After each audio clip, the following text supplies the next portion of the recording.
तु सह वीर्यं करवावहै तेजस्विनावधीतमस्तु मा विद्विषावहै। ॐ शान्ति शान्ति शान्तिः। अखण्डमण्डलाकारं व्याप्तं येन चराचरं तत्पदं दर्शितं येन तस्मै श्रीगुरवे नमः। अज्ञानतिमिरान्धस्य ज्ञानाञ्जनशलाकया चक्षुरुन्मीलितं येन तस्मै श्रीगुरवे नमः। गुरुर्ब्रह्मा गुरुर्विष्णु गुरुर्देवो महेश्वरः गुरुर्साक्षात् परं ब्रह्म तस्मै श्रीगुरवे नमः। त्वमेव माता च पिता त्वमेव बन्धुश्च सखा त्वमेव विद्या द्रविणं त्वमेव सर्वं मम देवदेव। गजाननं भूतगणादिसेवितं कपित्थजम्बूफलचारुभक्षणम् उमासुतं शोकविनाशकारकं नमामि विघ्नेश्वरपादपङ्कजम्। अतुलितबलधामं हेमशैलावदेहं दनुजवनकिशानं ज्ञानिनामग्रगण्यं सकलगुणनिधानं वानराणामधीशं रघुपतिप्रियभक्तं वातजातं नमामि। नीलाम्बुजश्यामलकोमलाङ्गं सीतासमारोपितवामभागं पाणौ महासायकचारुचापं नमामि रामं रघुवंशनाथं। नमामि रामं रघुवंशनाथम्।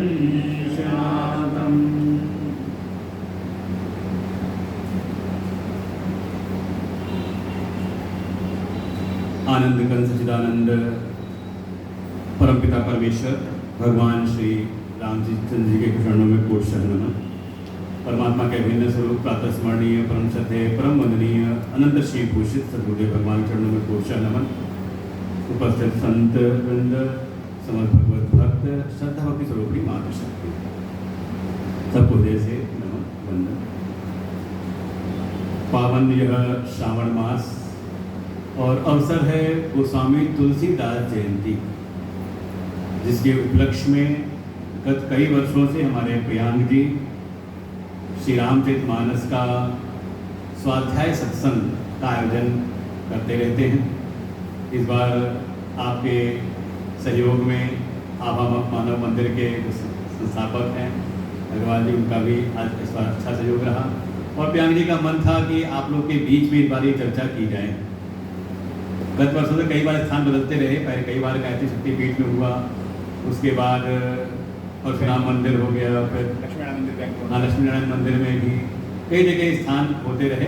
इस बार अवसर था कि आप सबके बीच में ये चर्चा हो।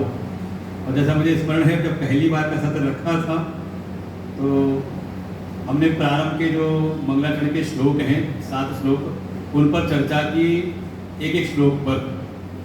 और हमने अपने जब विश्राम हो रहा था उस दिन का, तो हमने कहा कल से थोड़ा स्पीड बढ़ा करके, क्योंकि पूरी राम कथा करनी है तो इस स्पीड पे तो पूरी राम कथा होगी नहीं, तो कल से थोड़ी स्पीड बढ़ा करके हम कोशिश करेंगे पूरी राम कथा का चिंतन उन 9 दिवसों में हो जाए। 9 दिवस का था वो आयोजन। लेकिन उसी समय हमारे प्रियांक जी जब माइक पर आए आरती के पूर्व, उन्होंने कहा नहीं महाराज जी इसी तरह चलना है। ये बहुत अच्छा लग रहा है कि एक एक श्लोक चौपाई लोगों का हम भाव जाने, क्योंकि श्री रामचरितमानस जो ग्रंथ है, समझ लें हम सब के लिए गोस्वामी तुलसीदास जी का सबसे सर्वोत्तम वरदान है। ये श्री रामचरितमानस भगवान की भगवत्ता को तो स्थापित करता है, जीव के लिए उसका जो परम लक्ष्य है भगवत प्राप्ति, तो भगवान की भगवत्ता क्या है, भगवान का स्वरूप क्या है, उसका तो बोध कराता ही है, और साथ ही भगवान की प्राप्ति के जो साधन होने चाहिए उनका निरूपण करता है। लेकिन सबसे जो इसकी विशेषता हुई, जो ये श्री रामचरितमानस सबसे ज्यादा प्रसिद्ध हो गया, और कहते हैं हमारे उत्तर भारत में कोई ऐसा घर नहीं होगा जहां पे रामचरितमानस ना हो या इससे कोई अछूता हो।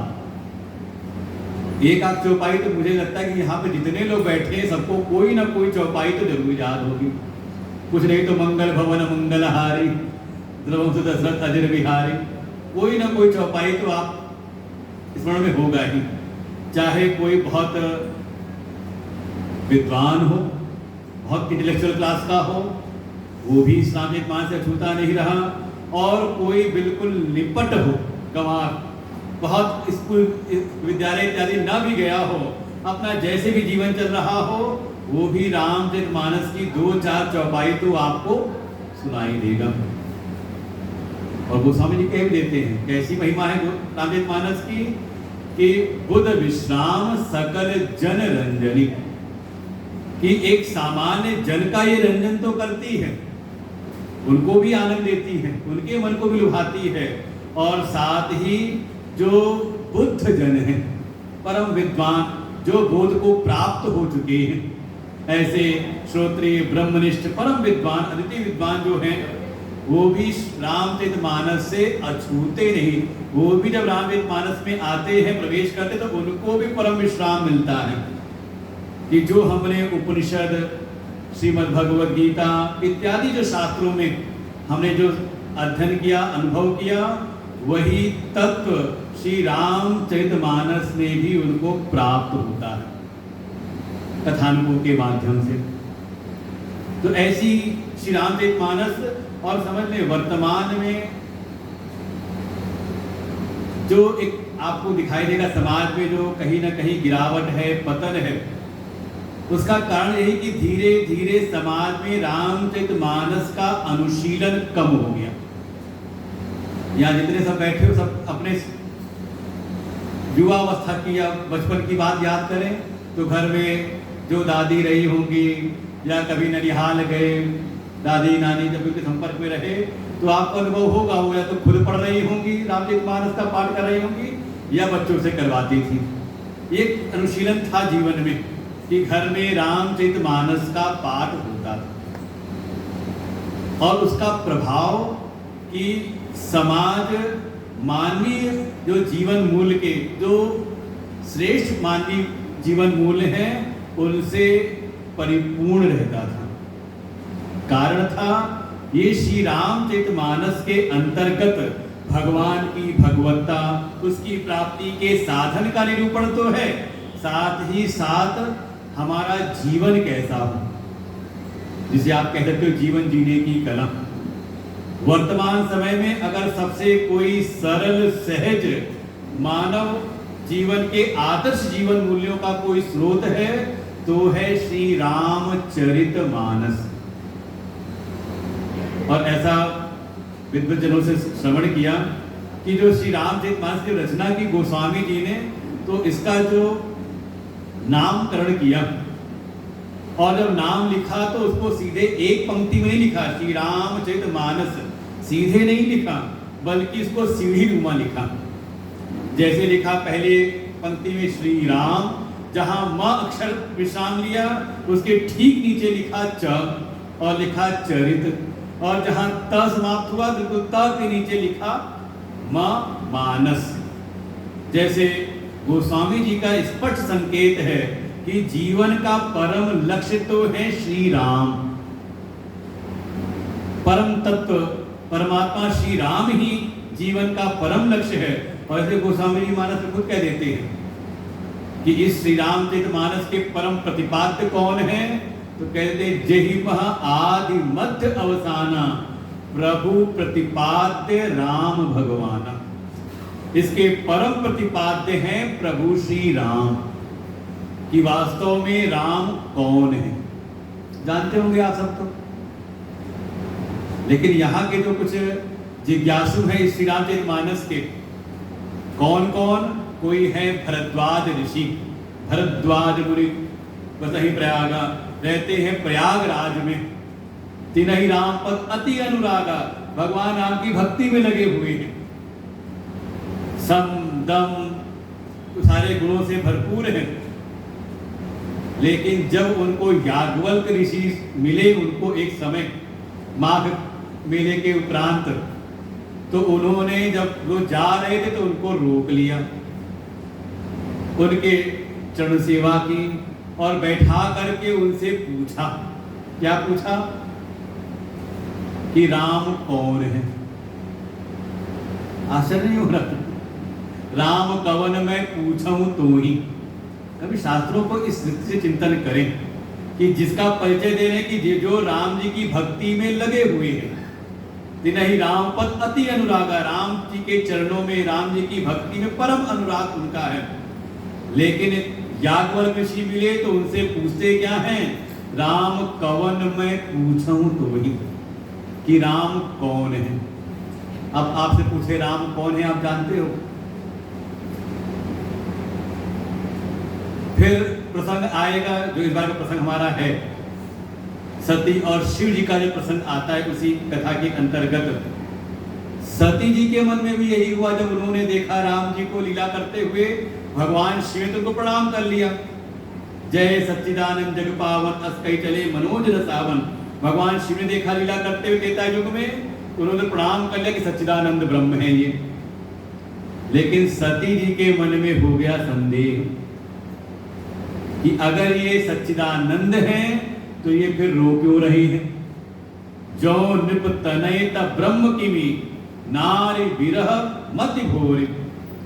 सती जी के मन में ही आया कि अगर ये ब्रह्म है, जो राजकुमार है, एक राजा के जो पुत्र है, ये ब्रह्म कैसे हो सकते हैं, और ब्रह्म है तो ये नारी के विरह में इतना बावले क्यों हो रहे हैं। क्या इनको पता नहीं कि सीता को कौन ले गया, कहाँ है, और अगर इनको ये ज्ञान नहीं तो ये सर्वज्ञ नहीं, सर्वज्ञ नहीं तो ब्रह्म कैसे। संशय आया सती जी के मन में। फिर वही सती जी का फिर जो जीवन चर्या हुई जो कथा आती है, उसके बाद पार्वती रूप में आई, तपस्या साधन करके भगवान शिव की पुनः उनको प्राप्ति हुई, और फिर वो यही बात पूछती है कि राम कौन है। पार्वती जी पूछ रही राम जी कौन है, एक जन्म बीतने के बाद आई है। और फिर यही आप उत्तर कांड में जाएंगे तो यही मन में संदेह उत्पन्न होता है गरुड़ जी के मन में। कौन है गरुड़ जी, नाम से जानते हैं नाम गरुड़ जी को, कौन है। कहा भगवान नारायण के वाहन है, और उनको माना जाता है कि वो शब्द ब्रह्म के स्वरूप है। इसीलिए आरती जब करते हैं तो घंटी बजाते हैं, और घंटी के ऊपर कौन बने होते हैं, गरुड़ जी। अब आजकल घंटी में कुछ भी बना के दे देते हैं, लेकिन जो हमारी शास्त्रीय परंपरा थी उसमें गरुड़ जी बने मिलते थे। तात्पर्य ये है कि केवल नारायण के वाहन है इसलिए नहीं उनको रखा है। गरुड़ को माना जाता है शब्द ब्रह्म का प्रतीक स्वरूप, कि पहले शब्द ब्रह्म आते हैं, उसके उपरांत पर ब्रह्म का हमें बोध होता है। ये बहुत गहन रहस्य है। शब्द के द्वारा ही उस पर ब्रह्म के को जानने में जो प्रमाण है वो प्रत्यक्ष नहीं है, हमारी इंद्रियों के द्वारा उसको नहीं जान सकते। अप्रत्यक्ष के अनुगामी फिर अनुमान, उपमान, अर्थापत्यादि इत्यादि प्रमाण होते हैं। ये सब उनकी पहुंच वहां तक नहीं है। किसके द्वारा आप जानेंगे? का कोई सदगुरु जो उस तत्व में निष्ठ हैं वो शब्दों के द्वारा संकेत करते हैं। तो पहले आपके कानों में शब्द पढ़ते हैं और फिर उस शब्द रूपी नाम के नामी का आपको बोध हो जाता है भीतर। ज्यादा कठिन तो नहीं हो रहा। हमें समझ लो कि आप लोग बिल्कुल अब चतुर्थ आश्रम में हो, तो अब इस चतुर्थ आश्रम में इसको जानना बहुत जरूरी है। तो ऐसे जो गरुण जी हैं जो भगवान के बिल्कुल सन्निकट रहते हैं, भगवान से हम उन पर आरूढ़ होते हैं, ऐसे गरुण जी को भी एक समय संदेह हो गया। संशय सर्प ग्रसऊं उरगारी, एक संशय रूपी सर्प ने ग्रस लिया किसको? कहा गरुण जी को। जो गरुण जी का आहार है सर्प, जो गरुण जी सर्प को ही खाते हैं, उनको एक सर्प ने ग्रस लिया। कौन सा सर्प? संशय रूपी सर्प। उनको भी संदेह हो गया। किसके प्रति? का प्रभु के प्रति। और कारण क्या था? कारण यही है कि जो हम भगवान की महिमा को, जो उनके चरित्र को हम सुनते हैं और जो देखते हैं, दो घटनाएं घटित होती हैं। एक तो उनकी महिमा को हम सुनते रहते हैं, भगवान कैसे है, उनका क्या स्वरूप है, क्या स्वभाव है, और जब वो देखते हैं संसार को तो मन में कॉन्ट्रडिक्शन नहीं होता कि भगवान की इतनी महिमा सुनी है और उनके रहते ऐसा कैसे हो जाता है सबका सब।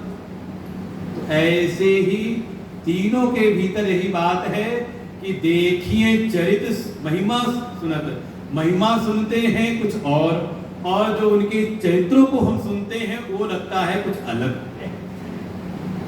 अब गरुण जी जब जाते हैं तो उनके मन में भाव क्या है कि राम कौन है, उनको सूचना मिली कि जल्दी जाओ नागपाश से बंधे हुए उनको नागपाश काटो। तो गए तो उनके मन में था कि कौन है ये, तो सुना क्या है? व्यापक ब्रह्म विरज बागीसा माया मोह पार परमीसा। ये तो परमेश्वर है, माया से परे, माया के स्वामी, व्यापक सर्वव्यापक ब्रह्म स्वरूप हैं। और इनको एक सामान्य से एक दैत्य ने नागपाश में बांध लिया और सेवा मेरी ली जा रही। अगर मैं आज नागपाश न काटता तो भगवान को हो गई थी छुट्टी। आ गया यही संदेह कि वास्तव में राम कौन है। और फिर वो भटकते भटकते पहुंचे हैं कागभूमि जी की शरण में और यही बात पूछते हैं कि राम है कौन? जो हम राम नाम लेते हैं इसके नाम ही, इसके द्वारा किसको संकेत किया जाता है? कौन है वास्तव में राम? ये है वास्तव में श्री रामचरितमानस का परम प्रतिपाद्य राम तत्व का यहाँ पर बोध कराया गया। तो गोस्वामी जी जब नामकरण किया तो वहां सबसे ऊपर लिखा श्री राम। तात्पर्य ये है, गोस्वामी जी कह रहे हैं कि जीवन का परम लक्ष्य है, परम प्राप्तव्य है राम तत्व, राम की प्राप्ति, राम का बोध, वास्तव में राम कौन है। लेकिन अगर उसकी प्राप्ति करनी है तो साधना कहां से प्रारंभ होगी? तो कहा पहली सीढ़ी है मानस, राम चरित्र मानस। आपको प्रारंभ करना पड़ेगा मन से, क्योंकि मन के बारे में शास्त्रों ने कहा है मन एव मनुष्याणाम कारणम बंध मोक्षयो। संसार में अगर कहीं आपको कोई बंधन है तो उसमें हेतु बनता है हमारा मन, और कोई अगर मुक्ति की प्राप्ति कर लेता है तो उसमें भी साधन बनता है हमारा मन। हमने अपने मन को कैसा बनाया है, किस प्रकार के विचारों को हमने मन के भीतर मान्यता दे रखी। आप भी कह देते हो कि मन के हारे हार है, मन के जीते जीत। तात्पर्य क्या है उस बात का? सब कुछ जानते समझते हुए भी कई बार हम अपनी पुरानी जो मान्यताएं उनको छोड़ नहीं पाते। और रामचरितमानस का यही कार्य है, वो हमारे मन पर कार्य करती है। रामचरितमानस क्या, हमारे जो भी शास्त्र हैं उनकी प्रयोगशाला कोई बाहर का जगत नहीं है, हमारे वेद उपनिषद, वेद में जो आप कर्मकांड भी करते हो, कर्मकांड वही जगत में होता है, लेकिन उसका प्रभाव आपके मस्तिष्क पर पड़ता है। ये है उसकी विशेष, क्या कहते हैं, विशेषता उसमें, ये है उसका वैज्ञानिक प्रयोग। और आप कोई भी कर्म कर रहे हो बाहर, और देखें आपकी प्रत्येक क्रिया का, हर एक क्रिया का, जो भी आप चेष्टा कर रहे हो, उन सब का प्रभाव आपको स्थूल रूप से बाहर तो दिखाई देता है, लेकिन उसका एक सूक्ष्म प्रभाव आपके मन पर पड़ता है, आपके मन की वासनाओं पर। अगर ये बात ध्यान नहीं रही, ये हमने ध्यान नहीं दिया, तो दुनिया में आप कुछ भी करते रहो, फिर आप कह सकते हो इतना पूजा पाठ करने वाला भी ऐसा काम कर दे, तो कहे कोई बड़ी बात नहीं है, रावण भी भक्त है। रामचरितमानस के ही पात्र हैं रावण, उसकी भक्ति में कोई कमी है, उसके ज्ञान में कोई कमी है, लेकिन संस्कार कैसे बने हैं, वासनाएं कैसी हैं, भोगात्मक है, भोग वृत्ति प्रधान है। परिणाम स्वरूप श्रेष्ठ कुल में आकर के भक्ति ज्ञान में परिपूर्ण होने के उपरांत भी भीतर वैराग्य जागृत नहीं, और स्थिति कैसी हो गई, जीवन हो गया आसुरी। तो हम जो भी क्रियाएं कर रहे हैं उसका सूक्ष्म भाव असर पड़ता है हमारे मन के विचारों पर। आप किस प्रकार की वासनाओं का भीतर संचय कर रहे हैं, और इस पर बिल्कुल प्रभाव पड़ता है सत्संग का भी।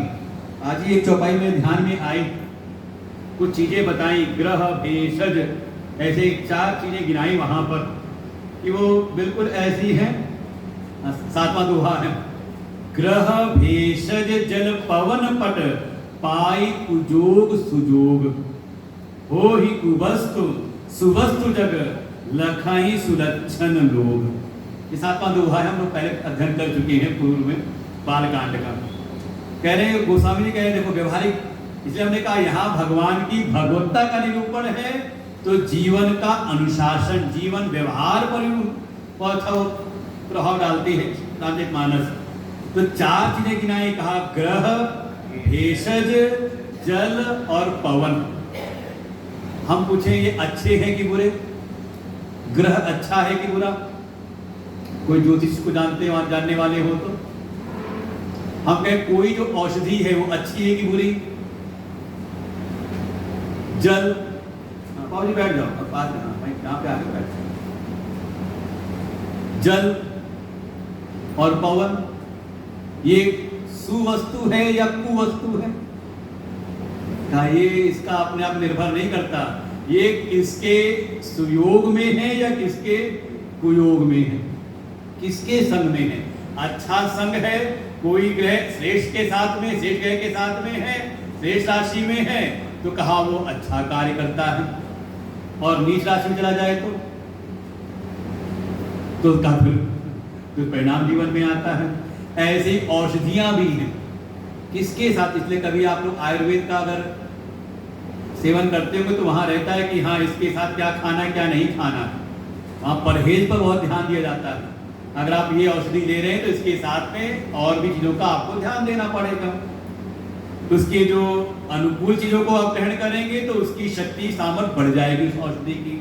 और आपने अगर परहेज का ध्यान नहीं दिया कि जो निषिद्ध है इसके साथ उसका ध्यान नहीं दिया, तो हो सकता है जो औषधि गुणकारी थी उसका वो हो जाए निष्प्रभावी। तो सुजोग कुजोग पे असर है। और ऐसे ही जल और पवन, जल मिट्टी में मिल जाए तो जल हो जाएगा, और अलग हो जाए तो बहुत बढ़िया जीवन के लिए कार्य है। ऐसी पवन भी, आप कूड़े के ढेर से होकर के पवन आए और एक बगीचे से होकर के निकले, तो ऐसे ही हमारा अपना मन भी है।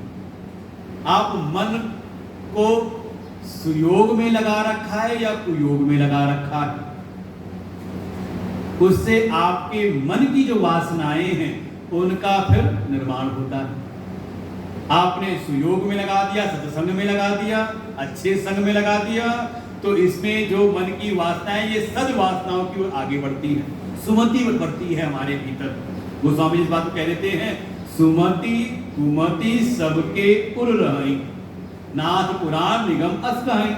हमारे वेद पुराण इसी बात को कहते हैं कि सुमति और कुमति सबके भीतर है, क्योंकि पूर्व के जन्मों से हम लेकर के आए हुए हैं। शरीर आपका बदल गया, लेकिन मन तो वही आया है ना साथ में। एक दोहा भी तो है ना, माया मरी न मन मरा, मर मर गया शरीर। न संसार की जो माया है, प्रकृति से निर्मित देह है, ये सब तो मर गए, सब नष्ट हो गए, लेकिन जो मन था वही निकल के पुराने शरीर से निकल करके आ जाता है नए शरीर में। तो पूर्व की अर्जित सुमति कुमति, सद्वासनाएं और असद्वासनाएं वो लेकर के आया हुआ है। तो अब होगा क्या आगे का, जैसा आप संयोग करेंगे, जैसे संग में आप रहेंगे, उससे उसका फर्क पड़ता है। आप आ गए सत्संग में तो हो सकता है कि आपके भीतर कोई दुष्प्रवृत्ति हो, कोई खराब संस्कार हो, कोई वासना ऐसी है, लेकिन जब अच्छे संग में हम बैठे तो वहां उस प्रभाव में, उस मर्यादा में वो चीज दब गई, और देखें धीरे धीरे करते करते करते करते वो बिल्कुल ही न्यून हो जाती है, और जो अच्छी वासनाएं हैं वो बढ़ जाती हैं। और कहीं संजोग से कोई अच्छा सज्जन व्यक्ति बार बार दुष्टों के बीच में बैठता रहे तो कभी मत कहना कि हमें किसी चीज की आदत नहीं पड़ती, लत नहीं लगती। धीरे धीरे अगर आप कुसंग में हैं तो रहते रहते धीरे धीरे उसका प्रभाव हमारे मन पर कहीं ना कहीं प्रभाव डाल देता है। तो गोस्वामी जी कह रहे हैं कि अगर आपको प्रभु श्री राम की प्राप्ति करनी है, उस परम तत्व को जानना है, तो आपको साधना अपने मन से करनी पड़ेगी। और मन को सुधारना है तो आपको अपनी चेष्टाओं पर ध्यान देना पड़ेगा कि आपकी जो भी चेष्टाएं हो रही हैं। अब भगवान तो गीता जी सारी चेष्टाओं को गिना देते हैं एक साथ में, पश्यन शृण्वन स्पृशन जिगनन अश्नन गच्छन स्वपन स्वसन प्रलपन विसर्जन गृहणन उन्मिशन निमिशन, 5वें अध्याय में ये सारी हमारी ज्ञान इंद्रिय, कर्मेंद्रिय, मन की, चित्त की सारी चेष्टाएं उन्होंने गिना दी। आप देख क्या रहे हो, सुन क्या रहे हो, खा क्या रहे हो, बोल क्या रहे हो, ऐसे ऐसे आपकी जो भी चेष्टाएं हो रही हैं, आप थोड़ा उसका विचार देखो कि भीतर क्या पड़ रहा है। आप सत्संग में नित्यता बढ़ाएंगे तो धीरे धीरे आपके अंदर सद्वासनाओं का विकास होगा, और आप संसार की चर्चाओं को बार बार, अच्छा यहाँ अखबार तो नहीं आता, कौन है अखबार में कुछ होते हैं, अखबार धुरंधर होते हैं, मतलब अखबार अगर उनको एक बार पढ़ लें, टाइम है तो दोबारा फिर उठा के पढ़ने पढ़ा हुआ अखबार है तो नहीं कोई, या रहा हो पहले, वो एक एक हमने देखा, कई को देखा, वो एक एक पंक्ति पढ़ाते हैं, लाइन लाइन पढ़ते हैं। तो क्या है, जब आपने अखबार को पढ़ा तो दुनियादारी की जो चीजें हैं आपके मन के ऊपर वो प्रभाव डालेंगी। आप न चाह करके भी आपका मन वैसे ही विचार करेगा, वैसे ही सोचेगा और वैसे ही बोलने लगेगा, नहीं आने वाला। और वही कोई ऐसा हो कि ठीक है, जिस समाज में हम रह रहे हैं, एक समाज की जानकारी के लिए एक सरसरी नजर से देखा, उठा करके रख दिया, और समय है तो हमने उठाई श्री रामचरितमानस, उसका पाठ करते हैं। नियम बनाने के नित्य इतना हमें पाठ करना ही करना है, गीता का पाठ करना है, गीता का पाठ करने लगे, नहीं संस्कृत आती है हिंदी वाला पढ़ डाला, हम भागवत खा के पढ़ने लग गए, अपने सद शास्त्रों को या उस पे जो हमारे सत पुरुषों के जो व्याख्यान हैं। इसीलिए हमारे जो ग्रंथ है वो बहुत बड़ा सत्संग है। हमारे प्रयाग निकल तो हम कहते हैं इसमें इनकी प्रशंसा करने में बिल्कुल कोई परहेज नहीं है। जितना जोर देते हैं सत साहित्यों के ऊपर कि जहाँ भी सत्संग होता है वहाँ सत साहित्यों का भी एक स्टॉल जरूर लगाते हैं, इसलिए कि ये जो सत्संग है ये हमेशा नहीं मिलेगा, लेकिन कोई सत साहित्य हमारे पास में आ गया तो जैसे नित्य अखबार हमारे विचारों को दूषित करता है, संसार के विषय वासनाओं को बढ़ाता है, ऐसी जो सत साहित्य हैं ये हमारे मन के संस्कार वासनाओं का शोधन निरंतर करते हैं।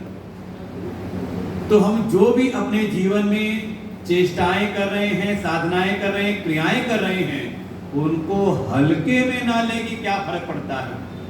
फर्क तो हर एक चीज का मन पर पड़ता ही पड़ता है। इसलिए साधु शब्द ही कहा गया। कौन है साधु? कहा जो अपने जीवन को निरंतर साधे, अड़ा ना रहे कि अरे ऐसा रहे, बिल्कुल निरंतर परिवर्तन जो करता रहे, समझ लो वही फिर साधना के मार्ग में आगे बढ़ता, उसको कहते हैं साधु। कबीर साहब इसी बात को कहते हैं, पूरा पद लिख दिया, फिर कहा कहत कबीर सुनो भाई।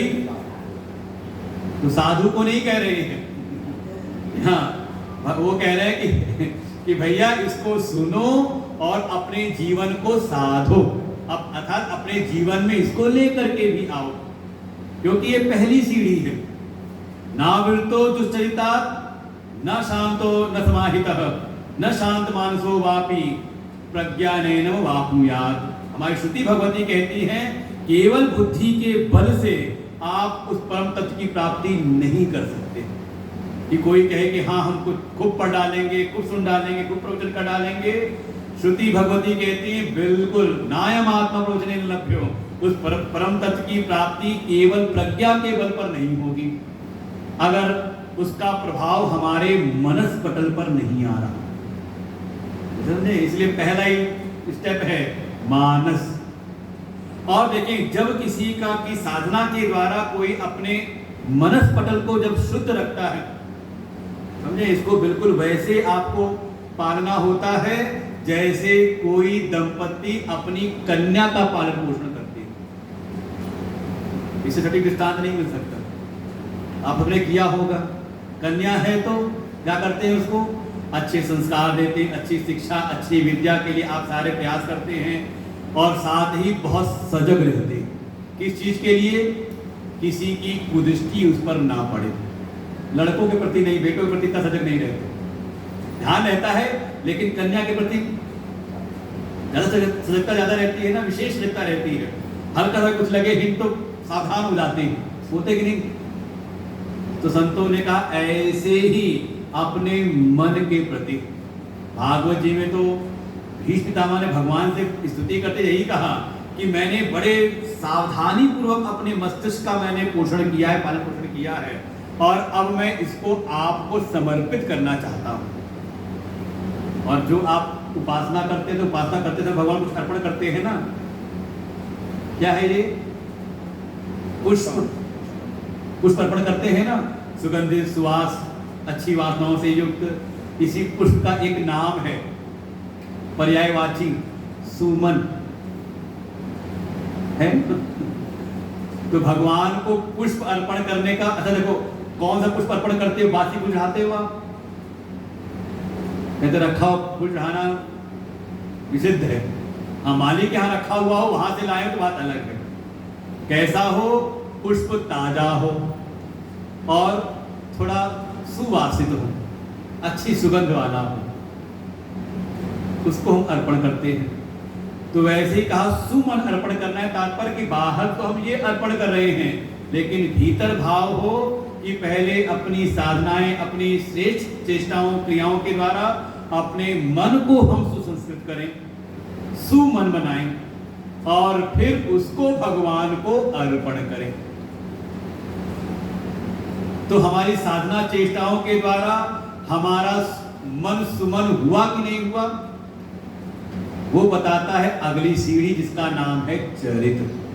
जब कोई अपने मन पर कार्य करता है, मन को साधता है, तो धीरे धीरे भीतर ये जो संस्कारित मन है, ये उसके चरित्र में परीक्षण होता है, उसका चरित्र सुधर जाता है। समझो इस बात को, उसकी रहनी, उसकी बोलचाल, उसकी हर बात में देखेंगे, उसके चरित्र में वो परिलक्षित होता है। और ना हो तो फिर समाज का कोई कह देता है इतना सत्संग सुनते, इतनी पूजा करते, इनका व्यवहार तो ठीक हुआ नहीं है। कहा कि नहीं या सुना कि नहीं? कहते भी, सुनते भी हैं, लेकिन इस बात को अपने भीतर देखना है।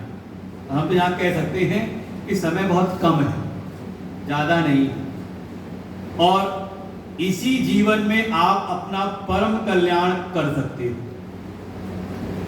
तो समय कम हो और कार्य बड़ा हो, तो कहते हैं अपना ध्यान और परिश्रम बढ़ाना पड़ता है।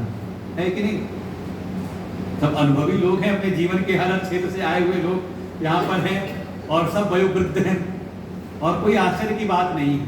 ये सत्संग में ऐसे ही चलता है।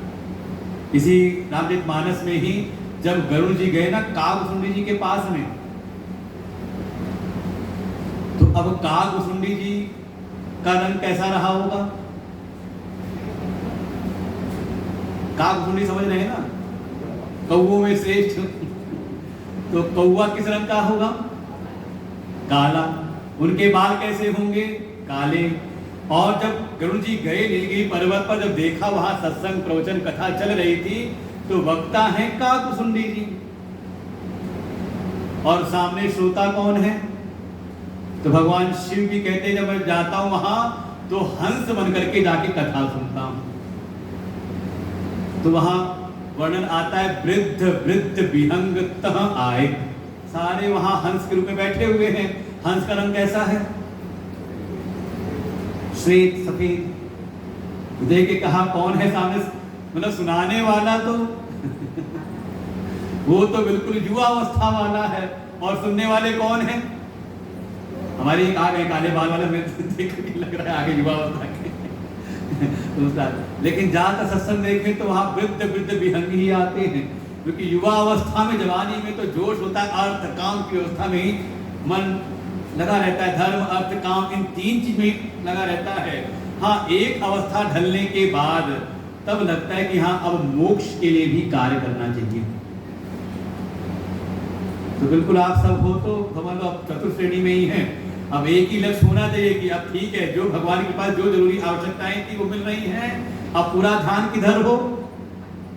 तो जैसे वो होते ना घोड़े टांगे वाले, तो घोड़े के वो बगल में लगा देते हैं कुछ ऐसी टोपी सी कैप से लगा देते हैं।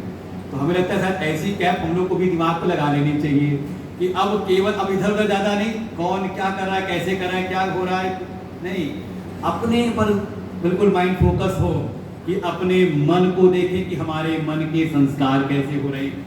और देखो इसको विपरीत परिस्थिति में रखना पड़ता है। अनुकूलता में तो सबके सब अच्छे कार्य कर लेते हैं, प्रतिकूलता में अपने मन को देखें कि मन का धैर्य बना है कि नहीं बना, आप अपने उस श्रेष्ठ विचारों से च्युत तो नहीं हो रहे। तो ऐसा जब जीवन हो जाता है, जीवनी जब ऐसी होती कि हम अपने मन पर कार्य कर रहे हैं, मन पर ध्यान रख रहे हैं, तो धीरे धीरे भीतर शुद्ध हुआ मन, संस्कारित हुआ मन हमारे चरित्र को बदल देता है। तब हो सकता है कोई आपसे कहे अब आप पहले जैसे नहीं रहे। सुनने को मिला कि नहीं कभी? अगर सुनने को मिले तो समझ ले कि हाँ, क्योंकि हम स्वयं नहीं जान पाते कि हाँ परिवर्तन क्या है, लोग समझ जाते हैं कि हाँ देखो भाई इनके भीतर बदलाव आ गया, पहले कैसे थे आज कैसे हैं। तो हमारा जो संस्कारित जो मन है, शुद्ध किया हुआ जो मन है, वो हमारे चरित्र में परिलक्षित होता है। इसलिए पहली है सीढ़ी मन, मन से आते हैं आप चरित्र में। और जब किसी का चरित्र सुधर जाता है, जब वो दुष्चरित्र से विरत हो जाता है, काम क्रोध लोभ मोह मद मात्सर्य अहंकार अभिमान इन विकारों के द्वारा उसका चरित्र प्रभावित नहीं होता, तब समझ लें वो पात्र बन जाता है प्रभु श्री राम की प्राप्ति का। ऐसा कोई व्यक्ति जिसने अपने मन को साधा, चरित्र में परिवर्तन आया और वो आ जाए सद्गुरु की शरण में, तो उन सद्गुरु की के जो उपदेश हैं, उनके सद्वचन हैं, उनके द्वारा जो ब्रह्म तत्व का निरूपण है, राम तत्व का निरूपण है, तो सुनते सुनते ही उन सद्गुरु के वचनों को, शब्दों को सुनते सुनते ही उसको राम तत्व का बोध हो जाता है। तो यात्रा यहां से पहुंचना कहां है? राम के तत्व को जानना है कि राम कौन है, किनको हम राम कहते हैं। ठीक है, हमने बहुत सारे चरित्र सुने हैं, उनकी लीलाएं सुनी हैं, कई बार मन में संदेह भी आता है, लेकिन जब इस प्रकार से साधना करते हुए अपने मन को, अपने चरित्र को जब धीरे धीरे हम आगे बढ़ाते हैं, साधना के द्वारा, अपनी उपासना, अपनी भक्ति, अपने समर्पण के द्वारा, तब हमें राम जी की कृपा से ही बिनु हरि कृपा मिले ही नहीं संतन, बिनु सत्संग विवेक न होई, राम कृपा बिनु सुलभ न सोई। जैसे जैसे हमारे जीवन में परिवर्तन आता है वैसे ही भगवान की कृपा होती है। ऐसा नहीं कि पूरा सुधर गए हम, हाँ ये मत समझ लेना कि कोई संत मिल गए तो इसका मतलब कि हम सुधर गए हैं। हाँ, जब हमने, भाई देखो कई बार ऐसा होता है कोई बहुत बिगड़ा हुआ हो, आप उसको समझाएं और आपने थोड़ा सा लक्षण देख लिया कि हाँ ये कोई सही मार्ग पे आना चाह रहा है, तो आप सपोर्ट करते कि नहीं? हो सकता है गलतियां उसे अभी भी हो सकती है, गलतियां कर भी देता है, लेकिन हमें एहसास हुआ कि नहीं अब ये सही रास्ते पर आना चाह रहा है, तो आप सपोर्ट करते कि नहीं उसको? चलो उसको और सहारा देते हैं, थोड़ा धैर्यपूर्वक उसको और आगे बढ़ाने का प्रयास करते हैं ना। तो जैसे किसी के मन में संकल्प हो जाता है कि हाँ मुझे भी प्रभु श्री राम की प्राप्ति करनी है, अपने जीवन चरित्र को सुधारना है, संस्कारित करना है, तो उसी क्षण भगवान कृपा करके उसको किसी संत की शरण में ले आते हैं। चाहे आपको उठा करके वहां ले जाएं और चाहे किसी संत को आपके पास भेज दें। देखो दोनों में भगवान कृपा है, बिनु हरि कृपा। और जब सत्संग जीवन में मिलने लग जाए तो अब हमारा भी उत्साह हौसला बढ़ना चाहिए। क्यों? क्योंकि अब सहायक हमारे जीवन के स्वयं परमात्मा है, और परमात्मा का सहयोग मिल गया और उसके बाद अब हम आगे ना बढ़े तो फिर कहते फिर मूर्ख हृदय न चेत, जो गुर मिलई विरंचि सम, फिर उसका कोई उद्धार करता हो नहीं सकता। तो ये है श्री रामचरितमानस के पीछे एक मूल भाव गोस्वामी जी का। इसके जो गोस्वामी जी ने रामायण की चर्चा की, इसके पूर्व भी रामायण की रचना हुई है पहले भी, और वर्णन तो ऐसा है कि चारों युग में भगवान की कथा का विस्तार है। चाहे वो सतयुग हो, चाहे त्रेता हो, चाहे द्वापर हो और चाहे कलयुग हो। कोई कहे सतयुग में भी भगवान का अवतार तो हुआ है त्रेता में, तो त्रेता के पहले सतयुग में कैसे है? का प्रभु राम अनादि है। सतयुग में इसकी रचना करने वाले कोई और नहीं, स्वयं भगवान शिव हैं। रचि महेश निज मानस राखा, पाई सुसमय शिवासन भाषा। सतयुग में इसकी रचना करने वाले स्वयं भगवान शिव हैं। इसलिए श्रावण मास में राम कथा सुनो तो भगवान शिव खुश होते हैं, प्रसन्न होते हैं कि उनके द्वारा रचित राम कथा को कोई सुन रहा है। और इसकी रचना की रखा कहाँ? निज मानस। देखो कथा को रखना कहाँ पर? अपने मन में। देखो इसने कहा ना रामचरितमानस पहली सीढ़ी है मन, मनस पटल है पहली सीढ़ी, पहला स्टेप जो है। तो संकेत करते हैं प्रभु श्री राम की जो कथा सुन रहे हो तो कथा को अपने मन में लागू करो। जो कथा में आपने कोई सदुपदेश, कोई एक भी अच्छी बात आपको लगी तो उसको अपने मन में धारण करो। जैसे भगवान शिव ने रचि महेश निज मानस रखा, अपने मन में उसको रखा। और जब कोई सुसमय आया, जो आने वाला है, कल से हम लोग पार्वती जी को सुनाएंगे, तो जब पार्वती जी ने उनसे पूछा, तो एक चीज और भी, ये व्यवहारिक ज्ञान है। रचना कर ली, अपने मन में रख लिया, लेकिन सुनाया नहीं। पार्वती जी का ऐसा तो ना कि संयोग हुआ, सती जी के साथ भी हुआ, पार्वती के साथ भी हुआ, लेकिन तुरंत नहीं सुनाया। क्या कह रहे हैं? सुसमय। जब सुसमय आया, अच्छा समय आया, तब सुनाया। अच्छा समय की क्या पहचान है? भाई पार्वती जी का ब्याह हुआ, भगवान शिव साथ चली गई, वहां पर कैलाश पर रह रही है, सुना शुरू कर देते। कहा नहीं, बड़ी प्रतीक्षा की। समाधि में चले गए भगवान। एक समय समाधि से जब उठे और पार्वती जी सेवा में लगी हुई हैं, और सेवा करते समय देखा भगवान शिव आज प्रसन्न है, तब उनकी स्तुति की। विश्वनाथ ममनाथ पुरारी, त्रिभुवन महिमा वृत तुम्हारी। ऐसे भगवान की स्तुति की और उनके पास जा करके उनसे पूछा। ये है सुसमय। जो सद्गुरु हैं, जो सत महापुरुष हैं, वो उस ज्ञान में निष्ठ तो हैं, जानते हैं उनकी बुद्धि में ज्ञान है, लेकिन हर समय नहीं बोलते। कब बोलते हैं? जब सामने कोई श्रद्धा संपन्न, कोई जिज्ञासु आता है। सती जी को नहीं सुनाया, सती जी को लेकर सुनवाने के लिए। हाँ, बीच में संकेत किया, बार बार कहा किसी का काम कल्याण हो, लेकिन उन्होंने सुना नहीं। क्यों? क्योंकि सती जी के भीतर संशय वृत्ति है और पार्वती जी में जिज्ञासा वृत्ति है। ये सब रामचरितमानस के मुख्य रहस्य बिंदु हैं। और गीता जी में भगवान वहां कह देते 4थे अध्याय में, अज्ञश्च असतधानश्च संशयात्मा विनश्यति नायम लोको न परो न सुखम संशयात्मनः। जो संशयालु व्यक्ति है उसको कहीं शांति नहीं मिलती। उत्पन्न कैसे हुआ? अज्ञश्च, स्वयं ज्ञान है नहीं, और कोई अगर ज्ञानी मिल जाए तो उस पर श्रद्धा नहीं होती। देखो, ये एक अभिमान की पराकाष्ठा है। स्वयं भीतर जानकारी, ज्ञान हुआ नहीं, और किसी ऐसे ज्ञानी के पास हम आए, उस पर श्रद्धा नहीं होती। तो क्या हुआ? अज्ञश्च, स्वयं अज्ञान है, और किसी श्रेष्ठ पर श्रद्धा हुई नहीं। भाई दो ही तरीके, या तो हमारा विवेक बिल्कुल ऐसा जगा हुआ हो कि वो लक्ष्य की प्राप्ति करा दे, तो ठीक है, आप आगे बढ़ सकते हो, लेकिन संभावनाएं बहुत न्यून है। बिल्कुल लक्ष्य प्राप्ति पर्यंत आपका विवेक जगा रहे, बहुत कठिन परिस्थिति है। दूसरी स्थिति क्या है? ठीक है, अगर हमारा विवेक उतना तीव्र नहीं, जगा हुआ नहीं, तो किसी विवेकी की शरण में जाकर के उसके विवेक के प्रति हम अपनी श्रद्धा कर लें।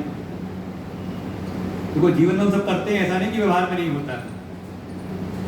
परिवार में कोई बच्चा ऐसा है, ठीक है, वो बहुत उसका विवेक जगा हुआ नहीं, लेकिन जिसकी शरण में रह रहा है उसका आज्ञाकारी हो जाता है, तो धीरे धीरे वो आगे बढ़ जाता है। जड़मती हो तो भी उसमें सुधार किया संभावनाएं हैं। और कई बार ऐसे होते हैं बच्चे, आपको अनुभव होगा घरों में, आपने बच्चों के अनुभव करके याद करके देख सकते हैं। कोई बच्चे ऐसे हैं, दिमाग बहुत तेज है उसका, लेकिन दिमाग इतना तेज है कि अपने जीवन का स्वयं भी सत्यानाश कर लेता है। बहुत जितना दिमाग उसका चलता था, तेज था, तीव्र था, उतनी उसके जीवन में गति नहीं दिखाई देती।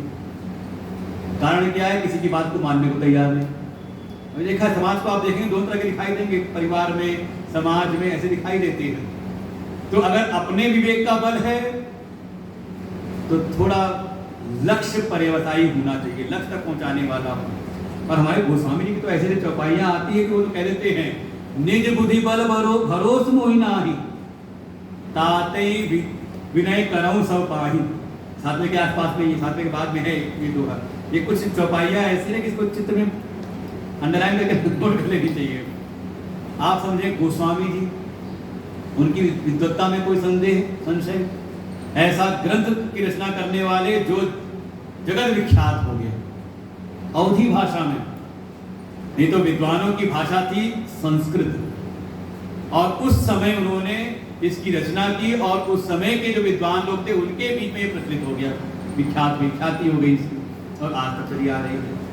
कैसी है उसके भीतर? देखें, निज बुद्धि बल भरोस मोहि नाही, कहते हैं मुझे अपनी बुद्धि बल का भरोसा भी नहीं। ऐसा नहीं कि प्रयास नहीं कर रहे, बुद्धि को जगाने के लिए जो भी शिक्षा है, विद्या है, सब प्राप्त कर रखा है उन्होंने, विवेक के आधार पर जीवन जी रहे हैं, लेकिन कैसी विनम्रता है कि अपने बुद्धि बल पर नहीं, बल्कि अपने गुरुजनों की बातों पर उनकी श्रद्धा है। श्रद्धा का संबल बहुत आवश्यक है, क्योंकि विवेक कब साथ छोड़ दे कुछ कह नहीं सकते, लेकिन किसी सत महापुरुष की शरण में श्रद्धा पूर्वक है तो हमारी सुरक्षा होती रहती है। इसलिए कहते, इसीलिए मैं सबको विनय पूर्वक प्रणाम करता हूँ। ये देखिए सीखने वाली बात है गोस्वामी जी के जीवन से, उनकी इसमें भगवान, मैं इसलिए कह रहा हूँ, भगवान की भगवत्ता का निरूपण है, उनकी प्राप्ति के साधन का निरूपण है, तो साथ ही हमारे एक सामान्य जीवन में कैसा विचार व्यवहार होना चाहिए उसका भी निरूपण जगह जगह पर करते रहते हैं। इसीलिए इतनी जगत प्रख्यात है रामचरितमानस। कई बार हम लोग का ध्यान दे नहीं पाते, पाठ करते करते निकल जाते हैं जल्दी जल्दी, और 9 दिन की कथा पूरी सुनानी हो, 7 दिन पूरी कथा सुनानी हो, तो ऐसी चौपाइयों पर ही बहुत ज़्यादा जोर हो नहीं पाता, केवल कुछ विशेष कथानकों पर ही ध्यान देता है। ऐसे स्वाध्याय में तो इस हम लोग एक एक करके चौपाइयाँ हम लोगों ने स्वाध्याय कर रखी है। तो ऐसे रामचरितमानस की सबसे पहले रचना सतयुग में हुई, स्वयं भगवान शिव ने किया, अपने मन में रखा, और जब श्रद्धा से संयुक्त जिज्ञासु वृत्ति से युक्त होकर के जब पार्वती जी आई तो भगवान शिव ने उनको उपदेश किया। तो दो बातें समझ लीजिए, इसमें आप समझ सकते हैं कि ज्ञानी जन हैं, उनके भीतर सब अनुभव है, लेकिन वो बोलते तब हैं जब कोई श्रद्धा से युक्त उनकी शरण में आता है तो उसको अपने हृदय के भीतर का समस्त ज्ञान दे देते हैं। भगवान ने खुद गीता में कहा, भक्तोसी में सखा चेती रहस्यम हे तद उत्तमम। हे अर्जुन, तुझको मैं अपने हृदय का ये रहस्य, उत्तम रहस्य बता रहा हूं। क्यों? क्योंकि तू मेरा भक्त है, समर्पित भाव है, कोई मुझसे जुड़ाव छुपाव नहीं है, इसलिए तुझको ये दे रहा हूं। तो वो ज्ञानी जन इतना ही, वो उनके लिए वही सुसमय है। और कई बार हम लोग कहीं भिक्षा पर जाए और कोई वहां जिज्ञासु है, हमारे प्यार की बड़ी कोशिश करते हैं, अरे पूछो पूछो कुछ पूछो, पूछना है किसी को पूछो, बहुत जोर देते, पुराने लोग हैं मुस्कुरा रहे हैं सुन करके। अब मैं उस समय जानता हूं कि उस समय कोई प्रश्न निकलेगा नहीं, क्योंकि ये भीतर जो जिज्ञासा है ये भी उत्पन्न तब होती है जब आपने मन की साधना की हुई है। अब जिज्ञासा पूछने का मतलब ये नहीं कि हमसे कोई पूछेगा कि हाँ इंडिया पाकिस्तान का मैच है तो कौन जीतेगा, आज इस समय ये विश्व पटल पर ये हो रहा है तो क्या होगा इसका परिणाम, तो उसका जवाब तो हम देंगे नहीं। वहां उनका संकेत है कि कोई आध्यात्मिक प्रश्न पूछो, कोई निकलता नहीं।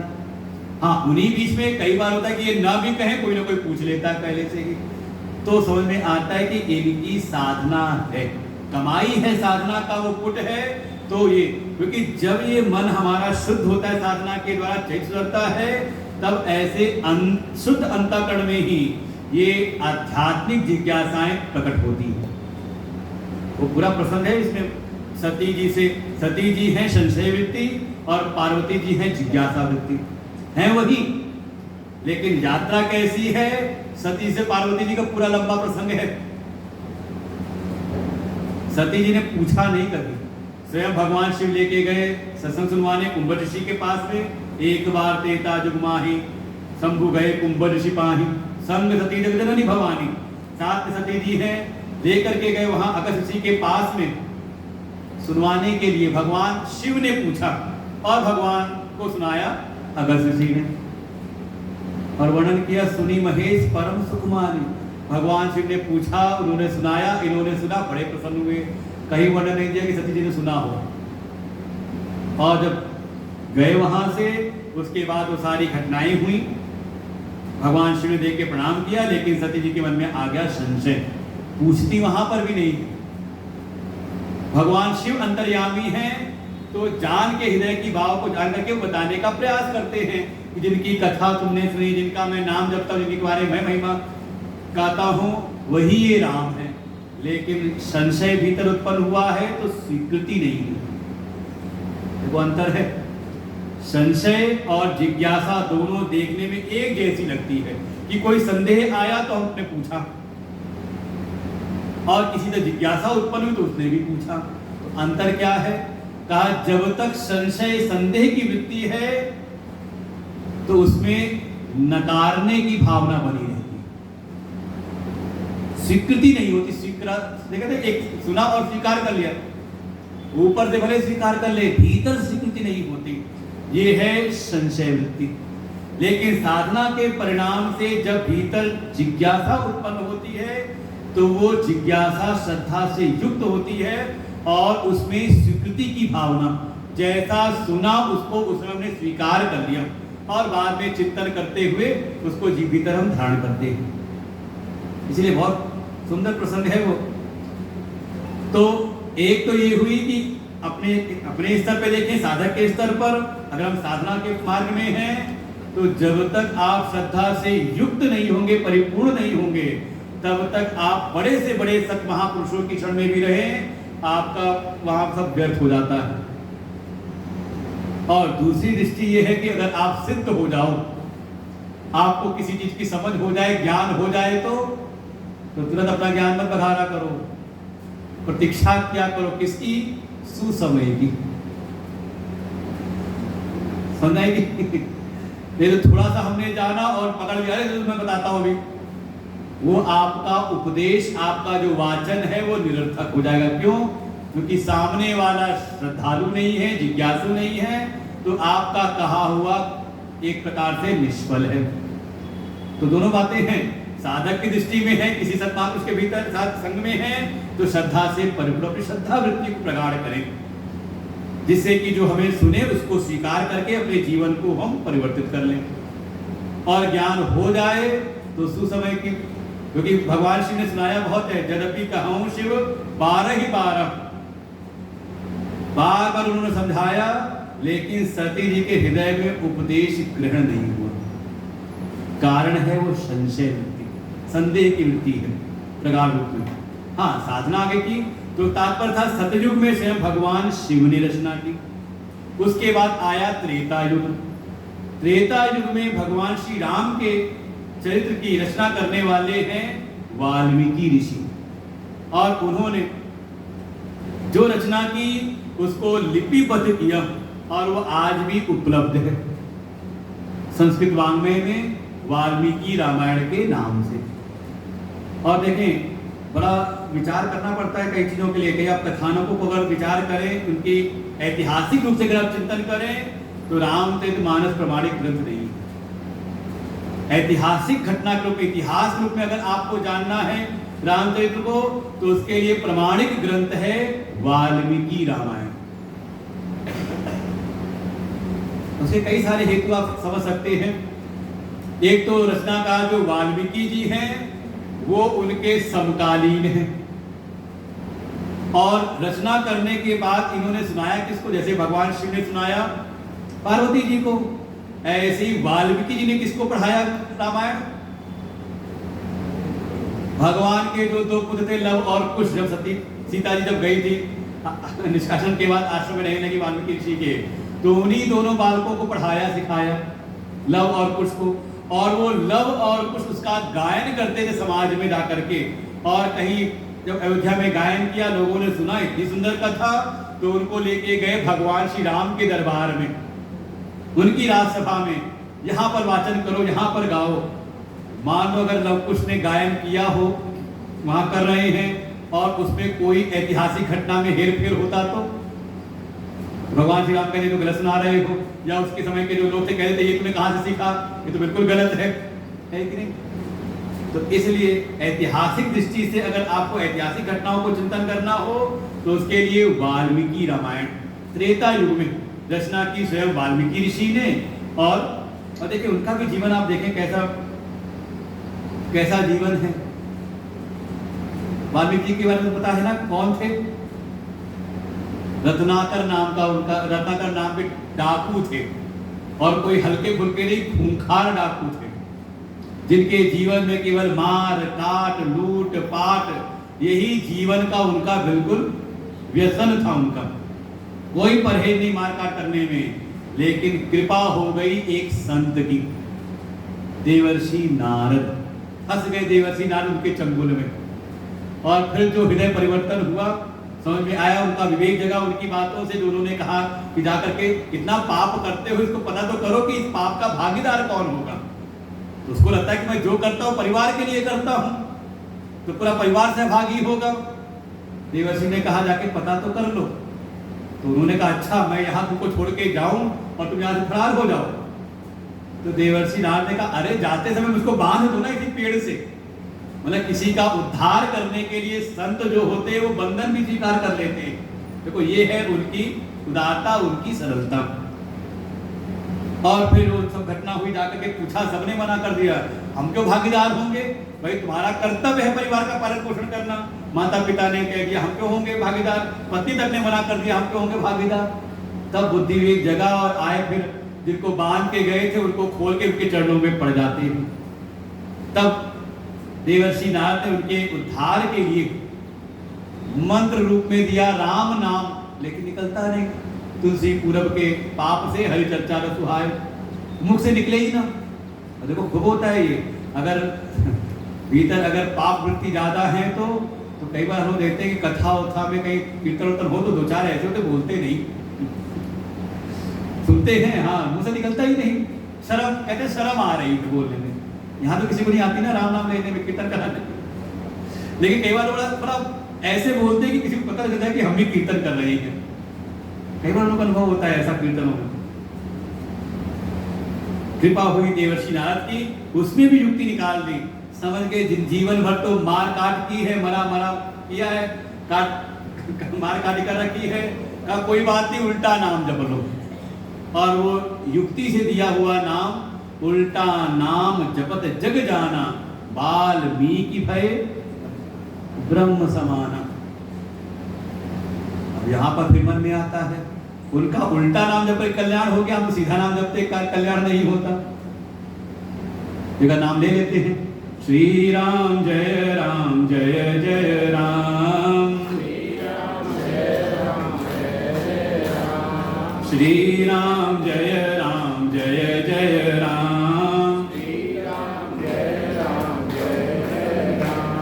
श्री राम जय राम जय जय राम, श्री राम जय राम जय जय राम, हम श्री राम जय राम जय जय राम, हम देख रहे हैं कौन कौन नाम नहीं ले रहा है। श्री राम जय राम जय जय राम, श्री राम जय राम जय जय राम, श्री राम जय राम जय जय राम, श्री राम जय राम जय जय राम, श्री राम जय राम जय जय राम, श्री राम जय राम जय जय राम, श्री राम जय राम जय जय राम, श्री राम जय राम जय जय राम,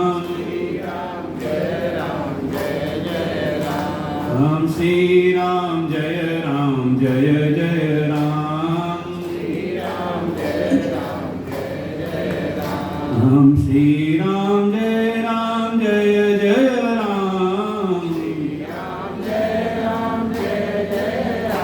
राम, श्री राम जय राम जय जय राम,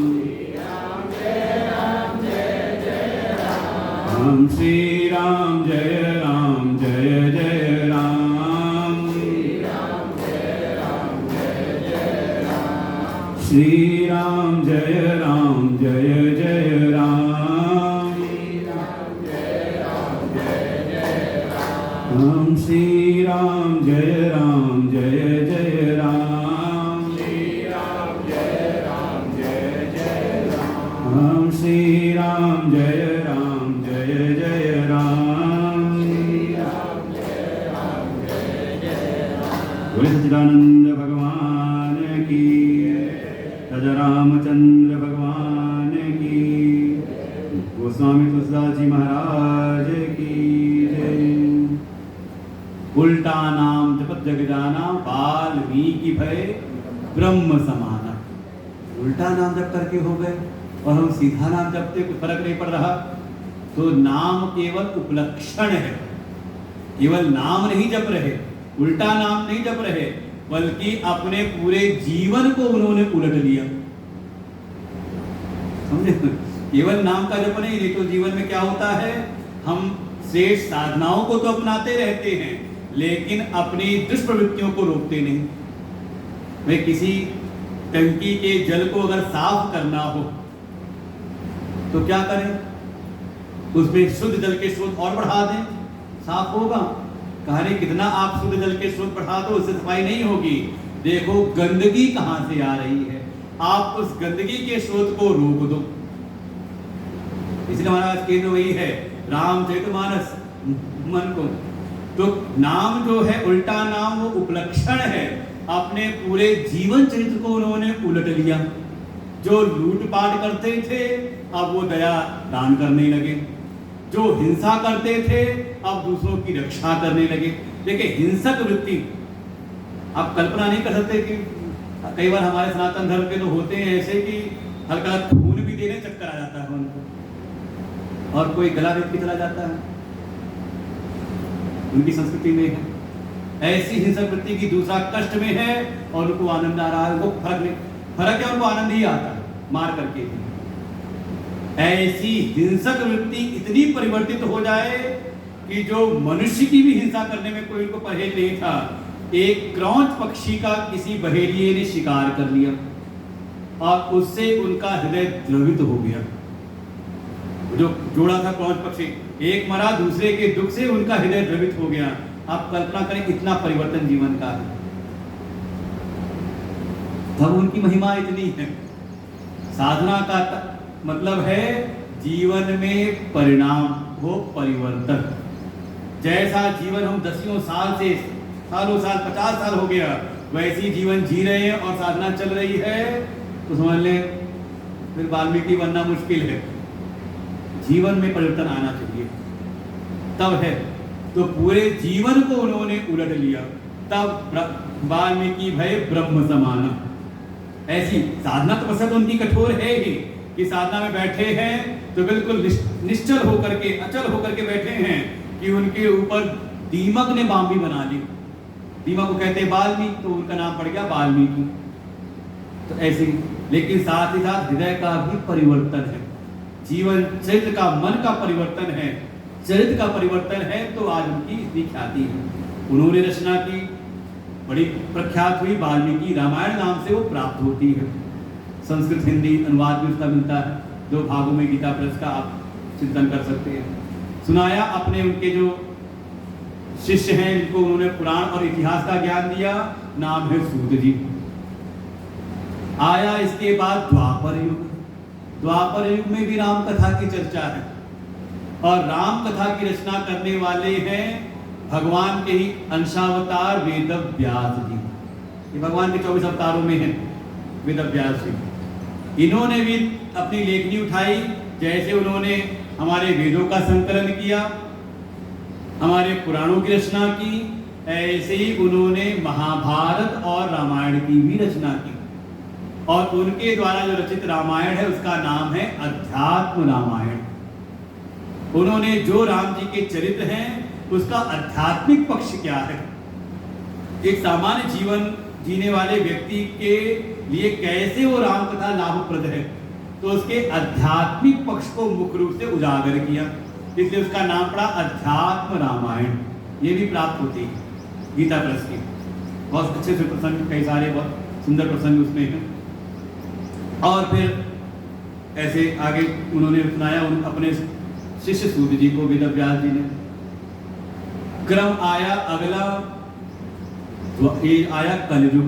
देखो सतयुग में भगवान की चर्चा हुई, भगवान शिव ने रचना की, त्रेता में वाल्मीकि ऋषि ने, द्वापर में महर्षि वेद व्यास जी ने, चौथे आया कलयुग। कलयुग में रचना करने वाले हैं हमारे गोस्वामी तुलसीदास जी। और इसकी बड़ी महिमा रही ऐसी तुलसीदास जी, इन्होंने रचना की। और जब रचना की तो जैसी विद्वानों की परंपरा थी कि जो भी कोई रचना करते थे तो उसको संस्कृत वाङ्मय में ही रचना की करते थे, उससे विद्वानों में उनकी ख्याति होती थी। तो गोस्वामी जी के मन में जब आया रामचरित्र की रचना करनी है, तो उन्होंने भी अपनी जब लेखनी उठाई तो संस्कृत में ही उन्होंने लिखना शुरू किया। वर्णानाम अर्थसंघानाम रसानाम संसामपि, ऐसे संस्कृत में उन्होंने लिखना शुरू किया। लेकिन घटना ऐसी घटती है कि वो दिन भर जो लिखते हैं, रचना करते हैं, लिखते हैं, श्लोकों का निर्माण करते हैं, रात में सोते हैं तो सवेरे उठते देखते तो सब साफ हो जाता है। ऐसी विचित्र घटना हुई, कई दिन हुआ ऐसे लिखते लिखते। एक दिन उनको स्वप्न में जैसे आदेश हुआ स्वयं भगवान का, भगवान शिव का, कि ऐसे संस्कृत वाङ्मय में तो बहुत सारे शास्त्र हैं, धीरे धीरे अब युग आ रहा है, नीचे की ओर जा रहा है। अब लोगों की इतनी रुचि न तो भाषा के प्रति होगी और न ही इस संस्कृत वाङ्मय में रचित शास्त्रों के प्रति होगी। इसलिए ऐसे किसी शास्त्र, ऐसी भाषा में शास्त्र की रचना करो जो जन जन के लिए सुलभ हो जाए, एक लोक भाषा में। इसकी रचना करो। और जैसे उनको संकेत मिला उसके बाद फिर उन्होंने इस अवधी भाषा में इसकी रचना करनी उन्होंने प्रारंभ की। और करते करते लगभग 2.25 साल उनको लगा है कोई लिखने में, इस रचना करने में। और इसमें पूरा भगवान के चरित्र का भी निरूपण, ऐतिहासिक प्रमाण उन्होंने उठाए वाल्मीकि रामायण से, और उनका आध्यात्मिक पक्ष उठाया उन्होंने अध्यात्म रामायण से। इसे कई बार आप इसका चिंतन करते हो, उसको भी सारा चिंतन करेंगे तो आपको लगेगा कि हाँ देखो ये जो चौपाई है बिल्कुल इसका अनुवाद है। ऐसा कई जगह पे आपको लगेगा, कहा होना कोई सुख दुख कर दाता, तो वहां मिलेगा सुखस दुखस कोपि न दाता, बिल्कुल लगेगा आपको अनुवाद रूप में ही है। तो दोनों का ही उन्होंने सम्मिलित समीकरण करते हुए उसमें उन्होंने निरूपण किया। और फिर सुनाया किसको, कहा जन जन को सुनाना प्रारंभ कर दिया। तो हम सबके लिए तो कलयुग, द्वापर, त्रेता और सतयुग, चारों युगों में ही भगवान श्री राम की महिमा, उनकी रचना की गई। और गोस्वामी जी तो इतना सुंदर, और देखो युगों का भी अगर आप देखें तो युग का भी कैसे आप समझ सकते हो, तो हमारे वेद में एक मंत्र आता है, कलि शयानो भवति संजिहानस्तु दापरः उत्तिष्ठान त्रेता भवति कृतं संपद्यते चरण चरे वैति।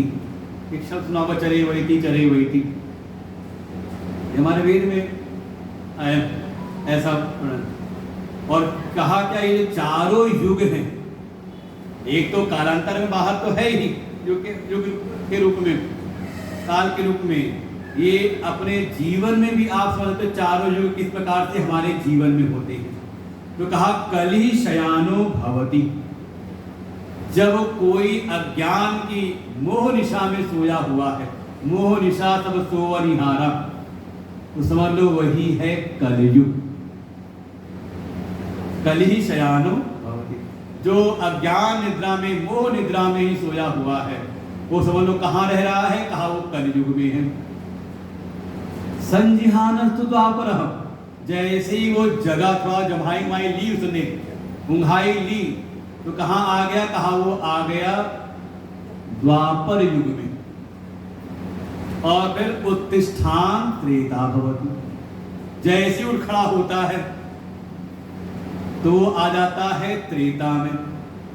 और जब वो चलने लगता है, चरम जब गति में आता है, तो समझ ले वही उसके जीवन का सतयुग है। हमने कोई बात सुनी, अच्छी से अच्छी प्रवचन सुना, बढ़िया सत्संग सुना, बढ़िया श्रवण किया, लेकिन अपनी अज्ञान निद्रा में ही हम मदमस्त हैं, सोए हुए हैं, तो समझ लो ये हमारे जीवन कहाँ है, हम कहा कलयुग में आप हो। थोड़ी सी जमाई ली, नहीं बात तो अच्छी कह रहे हैं महाराज जी, महात्मा जी आए हैं, बात तो सही कह रहे हैं, कुछ क्या हुआ, जमाई लेना शुरू किया, मतलब कुछ बात जचने लगी, तो लगा कि हाँ बात तो ठीक है, लेकिन इतना कह के अगर आप रहे तो कहा आप द्वापर में अभी जीवन जी रहे हो। किसी ने के मन में आया नहीं, अब तो उठ खड़ा हुआ, बात बिल्कुल ठीक है, अब तो ऐसा ही करना है, मतलब खड़ा हो गया, संकल्पित हो गया कि अब तो जीवन को बदलना ही बदलना है। तो आ गया त्रेता युग में, और अपने द्वारा जो संकल्प लिया, जीवन को परिवर्तित करने का संकल्प, अपने जीवन को श्रेष्ठ मार्ग लगाने का संकल्प लेके जब वो चल पड़ता है, तो वो आ जाता है सतयुग में। तो कौन से युग में रहना है, कलयुग में। एक कलयुग बाहर का भी है, लेकिन बाहर के कलयुग, देखो इसको हमारे गुरुदेव बड़ा अच्छा समझाते हैं, बाहर की जो परंपरा व्यवस्थाएं हैं उसको आप बहुत ज्यादा नियंत्रित नहीं कर सकते। जैसे बाहर कितनी गर्मी है, कितनी सर्दी है, ये आपके बस में नहीं कि आप उसको नियंत्रित कर लो, लेकिन आप अपने कक्ष, अपने कमरे का टेम्परेचर नियंत्रित कर सकते हो ना। पंखा लगा लो, कूलर लगा लो, एसी लगा लो, बाहर कितनी कड़ाके की गर्मी पड़ रही है, बिल्कुल सब झुलस रहे हैं, लेकिन हम बिल्कुल शीतल कहाँ है, अपने कमरे में कर सकते हैं ना।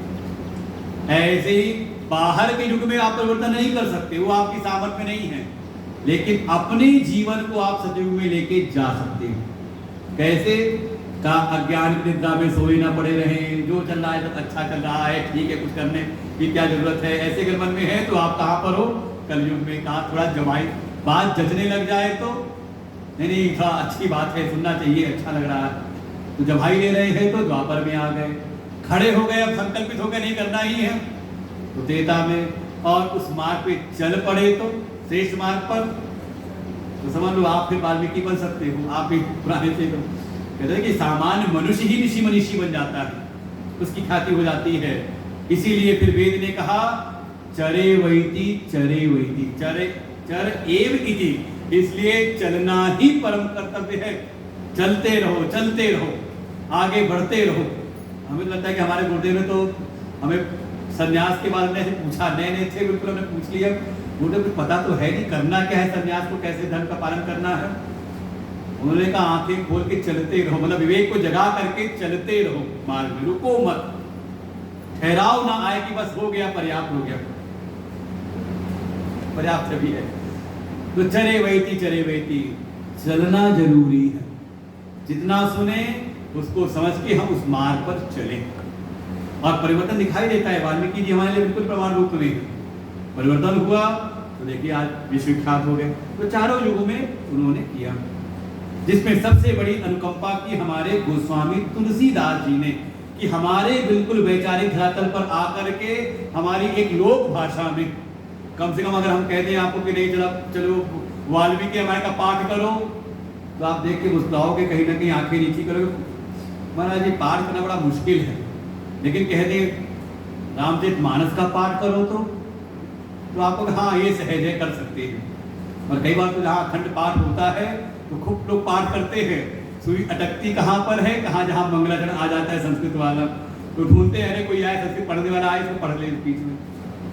तो देखिए कितनी अनुकंपा है हमारे गोस्वामी तुलसीदास जी, जिनकी स्मृति में हम लोग ये आयोजन करते हैं। 31 तारीख को है श्रावण शुक्ल सप्तमी, उस दिन उनका जयंती उनकी है। तो गोस्वामी तुलसीदास जी जब इसकी रचना भी की, तो रचना करते हुए देखिए कोई भी हम कार्य करते तो कोई एक प्रयोजन जीवन में होता है। प्रयोजनम अनुद्देश्य मंदोपि न प्रवर्तते, ऐसा नीति का वचन है कि बिना किसी प्रयोजन के एक मंद मूढ़ व्यक्ति भी जल्दी किसी कार्य में प्रवृत्त नहीं होता, लगता नहीं, कुछ ना कुछ लाभ हानि की बात तो मन में चलती है ना, प्रयोजन लेके चलते हैं। तो जब गोस्वामी जी भी रचना करने लगे रामचरितमानस की, तो उनके चित्त में भी कुछ प्रयोजन बैठा भीतर, और उसको उन्होंने रामचरितमानस जगह जगह पर उन्होंने व्यक्त किया। जैसे पहला ही उनका जो प्रयोजन था कि आप रचना क्यों कर रहे हो, तो उनका स्पष्ट उनका वक्तव्य आया, स्वांतः सुखाय तुलसी रघुनाथ गाथा। ये जो तुलसी अगर प्रभु श्री राम की रघुनाथ की गाथा गा रहा है तो किस लिए, बाहर का कोई लाभ नहीं है कि कोई हमारी कविता सुन करके, ये होता है कई बार, ये भी एक कोई कवि तो नहीं है, पुराने कोई कवि भी रहे हो, कविता करने वाले हो, लेखक तो है ना, सामने आज बैठे जज साहब। अच्छा कोई आप रचना करो और कोई उसको पढ़े ना, तो पढ़ने वाला ना हो, तो रचना की पब्लिश करा ली और हमारे गोडाउन में रखी ग्रंथ, तो होती प्रसन्नता?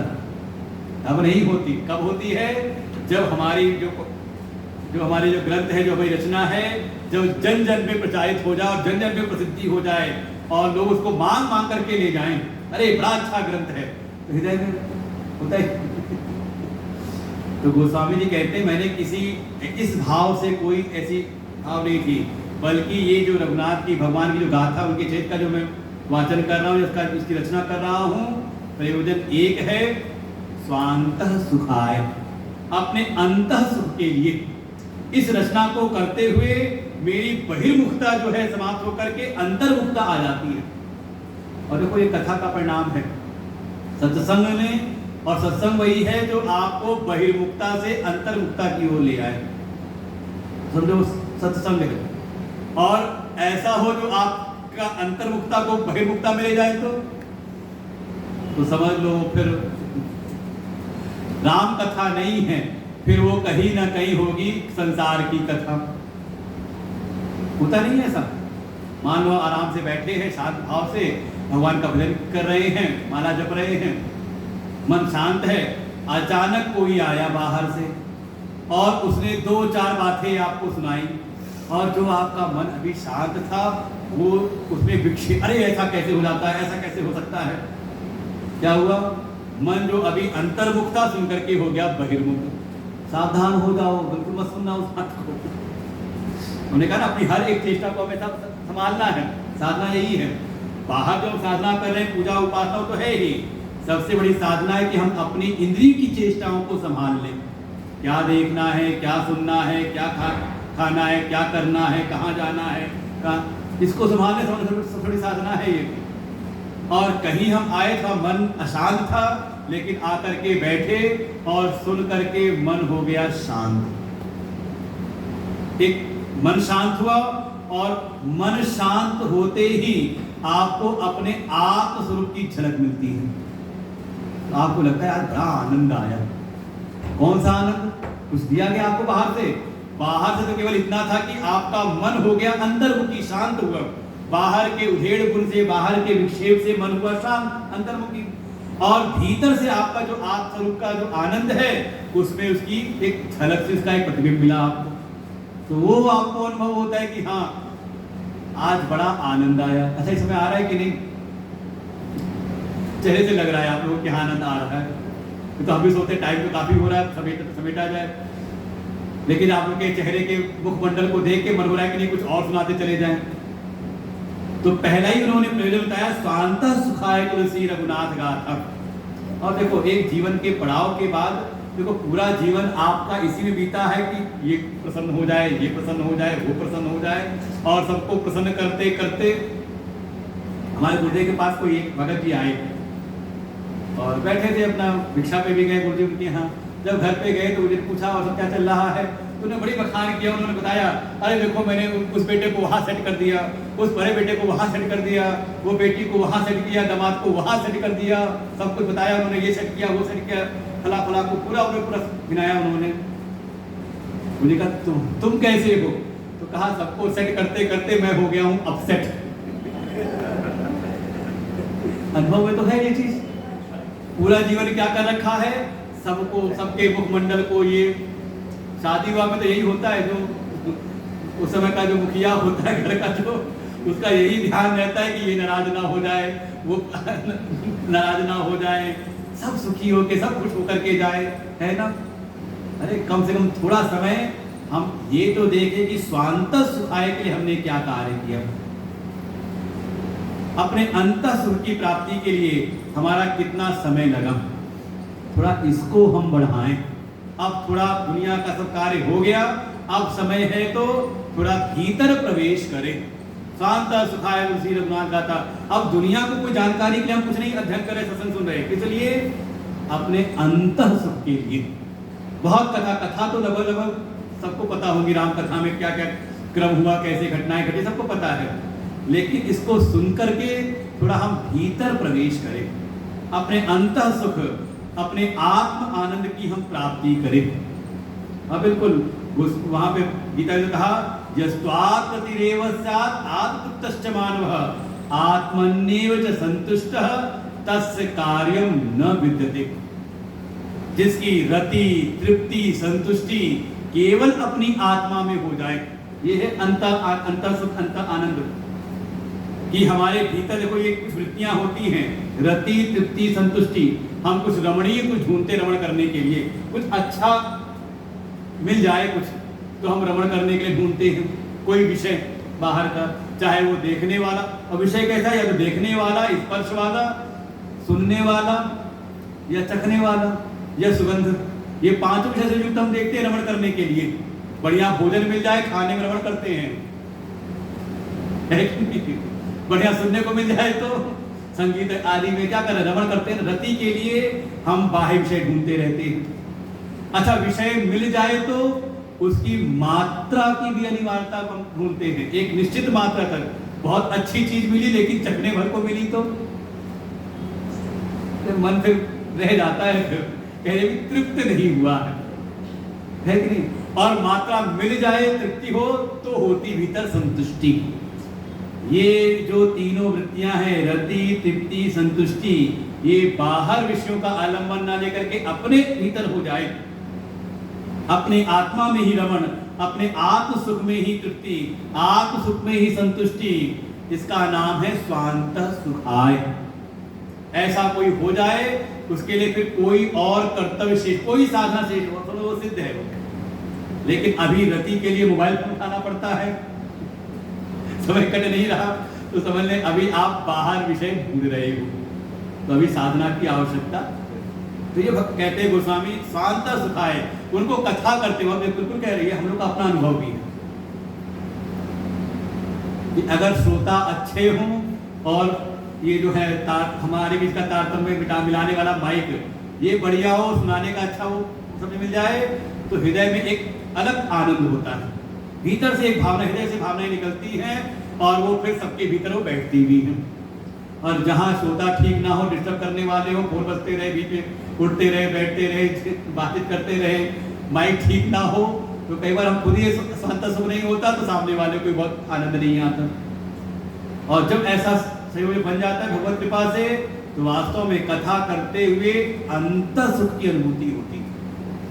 और कभी सत्संग से उठते लगता है आज मन जमा नहीं कुछ आया, और कभी लगता है आज तो बहुत आनंद आया। कई बार तो ऐसा हो गया, मैं बताता हूँ अपने जीवन का अनुभव। कभी हमने सुनाया, बड़ा अच्छा सुना, बड़ा अच्छा लगा, सुन करके अपने को लगा बिल्कुल आज सुना करके यार तो बड़ी अच्छी बात भगवान के पास से निकली, और अचानक पता चला कि जो रिकॉर्ड कर रहे थे वो रिकॉर्डिंग में गड़बड़ी हो गई। अरे बड़ी पीड़ा होती है, आज तो रात रिकॉर्ड नहीं हो पाया। तो क्या है कि मन में था कि ये अगर रिकॉर्ड हो तो बार बार फिर सुन करके या लोग सुनेंगे उनको अच्छा लगेगा। और कभी ऐसा होता है कि बस टाइम पास कर लिया सत्संग में और रिकॉर्ड करो तो उसकी बड़ी खुशी नहीं होती, ठीक है अपलोड हो गया, जिसको सुनना सुनो। गोस्वामी कहते हैं स्वांत सुखाय, इस बात को जरूर जीवन में ये प्रयोजन, आप जो साधना कर रहे हैं आप ठीक है अभी पाप पुण्य का विचार करके पुण्यार्जन के लिए करते रहे लोकांतर की भावना से। अब जो भी साधना करें, जो पूजा करें, जो उपासना करें, भाव रखे स्वांत सुखाय, अंत सुख के लिए। ये प्रयोजन गोस्वामी जी ने पहला बताया। दूसरा उन्होंने कहा कि ये कथा तो मैंने सुनी थी, मुझे गुरुजी ने सुनाई थी। मैं पुणे निज गुरुसन सुनी सब कथा सुकर खेत, कभी उनके गुरुजी ने उनको सुनाई थी तो कथा तो सुनी थी, लेकिन समुझी नहीं तही तसी बालपन, कहते उसमें बालपन था तो बहुत ज्यादा ये लोग अनुभव होता है। हम लोग को आप बड़े अटेंटिव होकर सुन रहे हो, लेकिन ये हम अपने विद्यार्थियों को उठा दे तो वो 10 मिनट सुनते हैं, उसके बाद फिर ऊँगते हैं, फिर सुनते हैं, फिर ऊँगते हैं, बालपन। और ये लगता है कि आपके मन में आता होगा अरे ये कथा ये सत्संग हमने बचपन में सुन लिया होता तो किसी मन में आया तो नहीं सुनते समय याद सुनते समय आता हो। क्योंकि कई बार लोग कहते हैं कि ये जवानी में हमें ज्ञान मिल गया होता तो हम कहाँ से कहाँ होते, आप ही के बगल में बैठे होते व्यास मंच पर ही। लेकिन उस समय गोस्वामी जी इसी बता रहे हैं समुझी नहीं तसी बालपन, बालपन रहने के कारण उस समय समझ में नहीं आई। जब शरीर में जोश था तब होश नहीं था, अब होश आया तो जोश नहीं रहा। तो देखो ये अपने मन की बात है उनकी कि उस समय गुरुजी सुनाया तो बार बार सुनाई थी उन्होंने कथा, लेकिन बालपन के कारण उसमें ज्यादा रुचि नहीं थी। और गुरु कहते तदपि कहीं गुरु बार ही बारा समुझी परी कछु मति अनुसारा, और गुरुजी ने बार बार सुनाई थी। कुछ सुना था 10 मिनट अटेंटिव रहे तो सुन लिया, अच्छा लगा, कोई कथानक आया तो सैद्धांतिक पक्ष आ गया तो फिर सो गए, फिर कोई कथा आई तो आया तो जग गए। तो कुछ उन्होंने सुना, कुछ उसे पूरी तरह समझ में नहीं आया था। इसीलिए अब मैं इस कथा को स्वयं रचना कर रहा हूँ, इसके रचना कर रहा हूँ इसकी। किस लिए? तो कहा भाषा बद्ध कर्म में सोई मोरे मन प्रबोध जही हुई। देखो जो लेखक होंगे उनको समझ में आएगी ये बात। कई चीजें ऐसी होती कि हमने वहां सुनी, यहाँ सुनी, वहां पढ़ा, यहाँ पढ़ा, कई बार कुछ बातें समझ में भी आई, समझ के भाई समझने तो लिखने बैठे, लेकिन कुछ बात समझ में नहीं भी आई लेकिन उसको भी लिखने का प्रयास करते हैं। और ये अनुभव होगा कि लिखते लिखते कई बार हुआ होगा कि शायद पहले समझा नहीं था, लेकिन जब लिखने लगे तो उसकी कुछ विशेष बात समझ में आ गई। ये हमारा अपना अनुभव प्रवचन करते करते कई बार आए अपना कि हाँ बोलना है, वो चौपाई है, उतना क्लियर समझ नहीं आया, लेकिन बैठे व्यासपीठ की ऐसी कृपा, भगवान की ऐसी कृपा कि कि वो प्रसंग आया और बोलते बोलते उसका व्याख्यान बहुत अच्छा कर दिया, बहुत अच्छा हो गया। ये प्रभाव है। तो गोस्वामी जी कह रहे हैं इस एक दूसरा प्रयोजन ये है कि मैंने जो कथा सुनी थी, गुरु जी ने सुनाई थी, बार बार सुनाई थी, बार बार के कारण सब कुछ समझ में नहीं आया था, लेकिन अब मैं उसको भाषाबद्ध कर रहा हूँ, उसकी मैं रचना करने जा रहा हूँ, जिससे कि मेरी बुद्धि में मुझको प्रबोध हो उसका।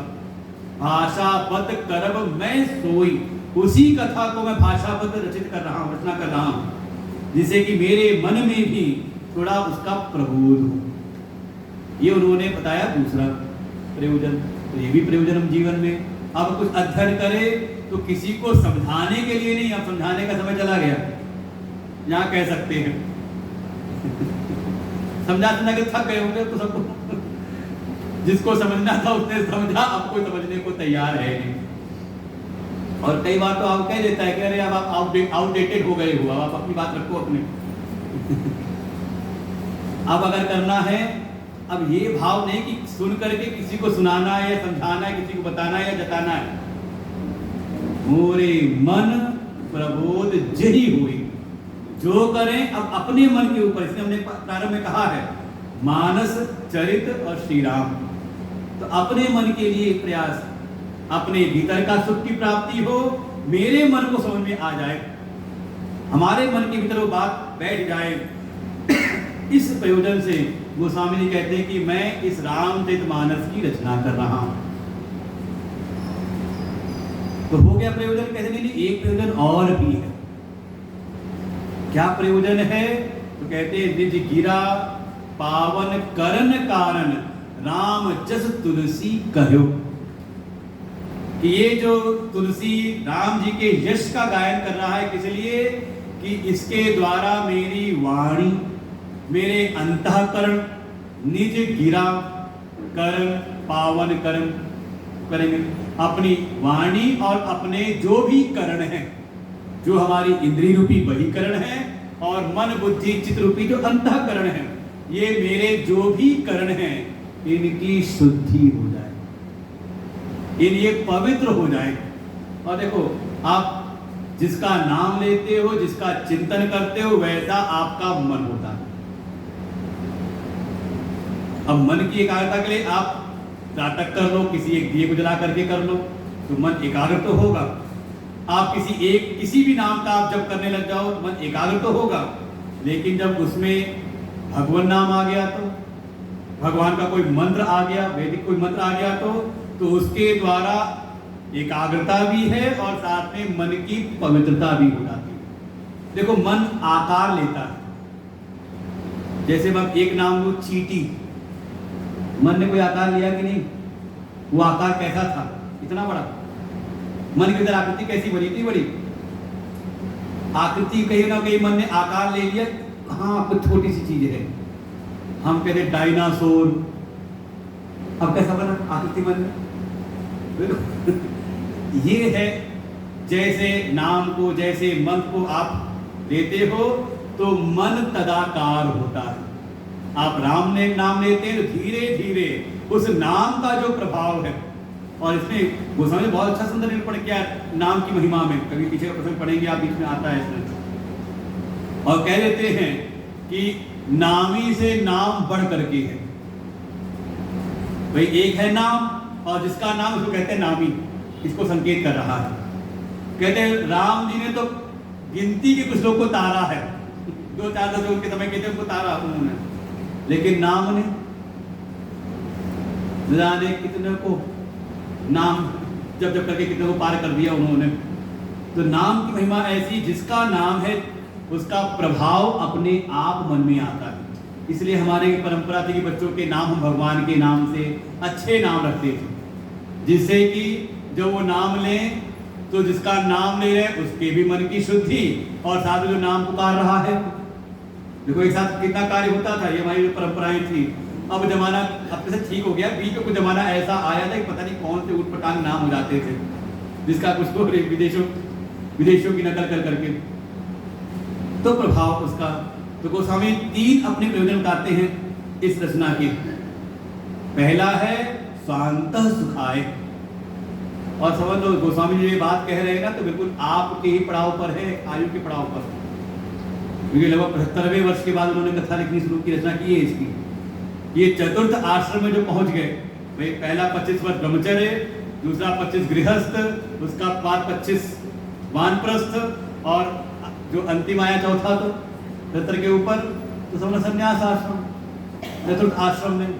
तो गोस्वामी समझ लो आपकी स्थिति में ही है, तो उन्होंने अपने जीवन का प्रयोजन निश्चित कर लिया कि अभी अंतिम पड़ाव है, अगर कुछ करना है तो किस लिए, कहा अब दुनिया के सुख के लिए बहुत कर लिया, दुनिया के लिए कहा थोड़ा अपने, बस ये है कि वो अंतः सुख, दैहिक सुख की बात नहीं है, स्वार्थी भाव जो है वो शरीर के लिए नहीं, बल्कि अपनी आत्मा, अपने स्व के लिए शांता सुखाए, कि हमारे भीतर की जो वृत्ति है, रति तृप्ति संतुष्टि, अब बाहर के विषयों से नहीं, बल्कि अपना आत्म आनंद अपने को अनुभव हो रहा कि नहीं हो रहा।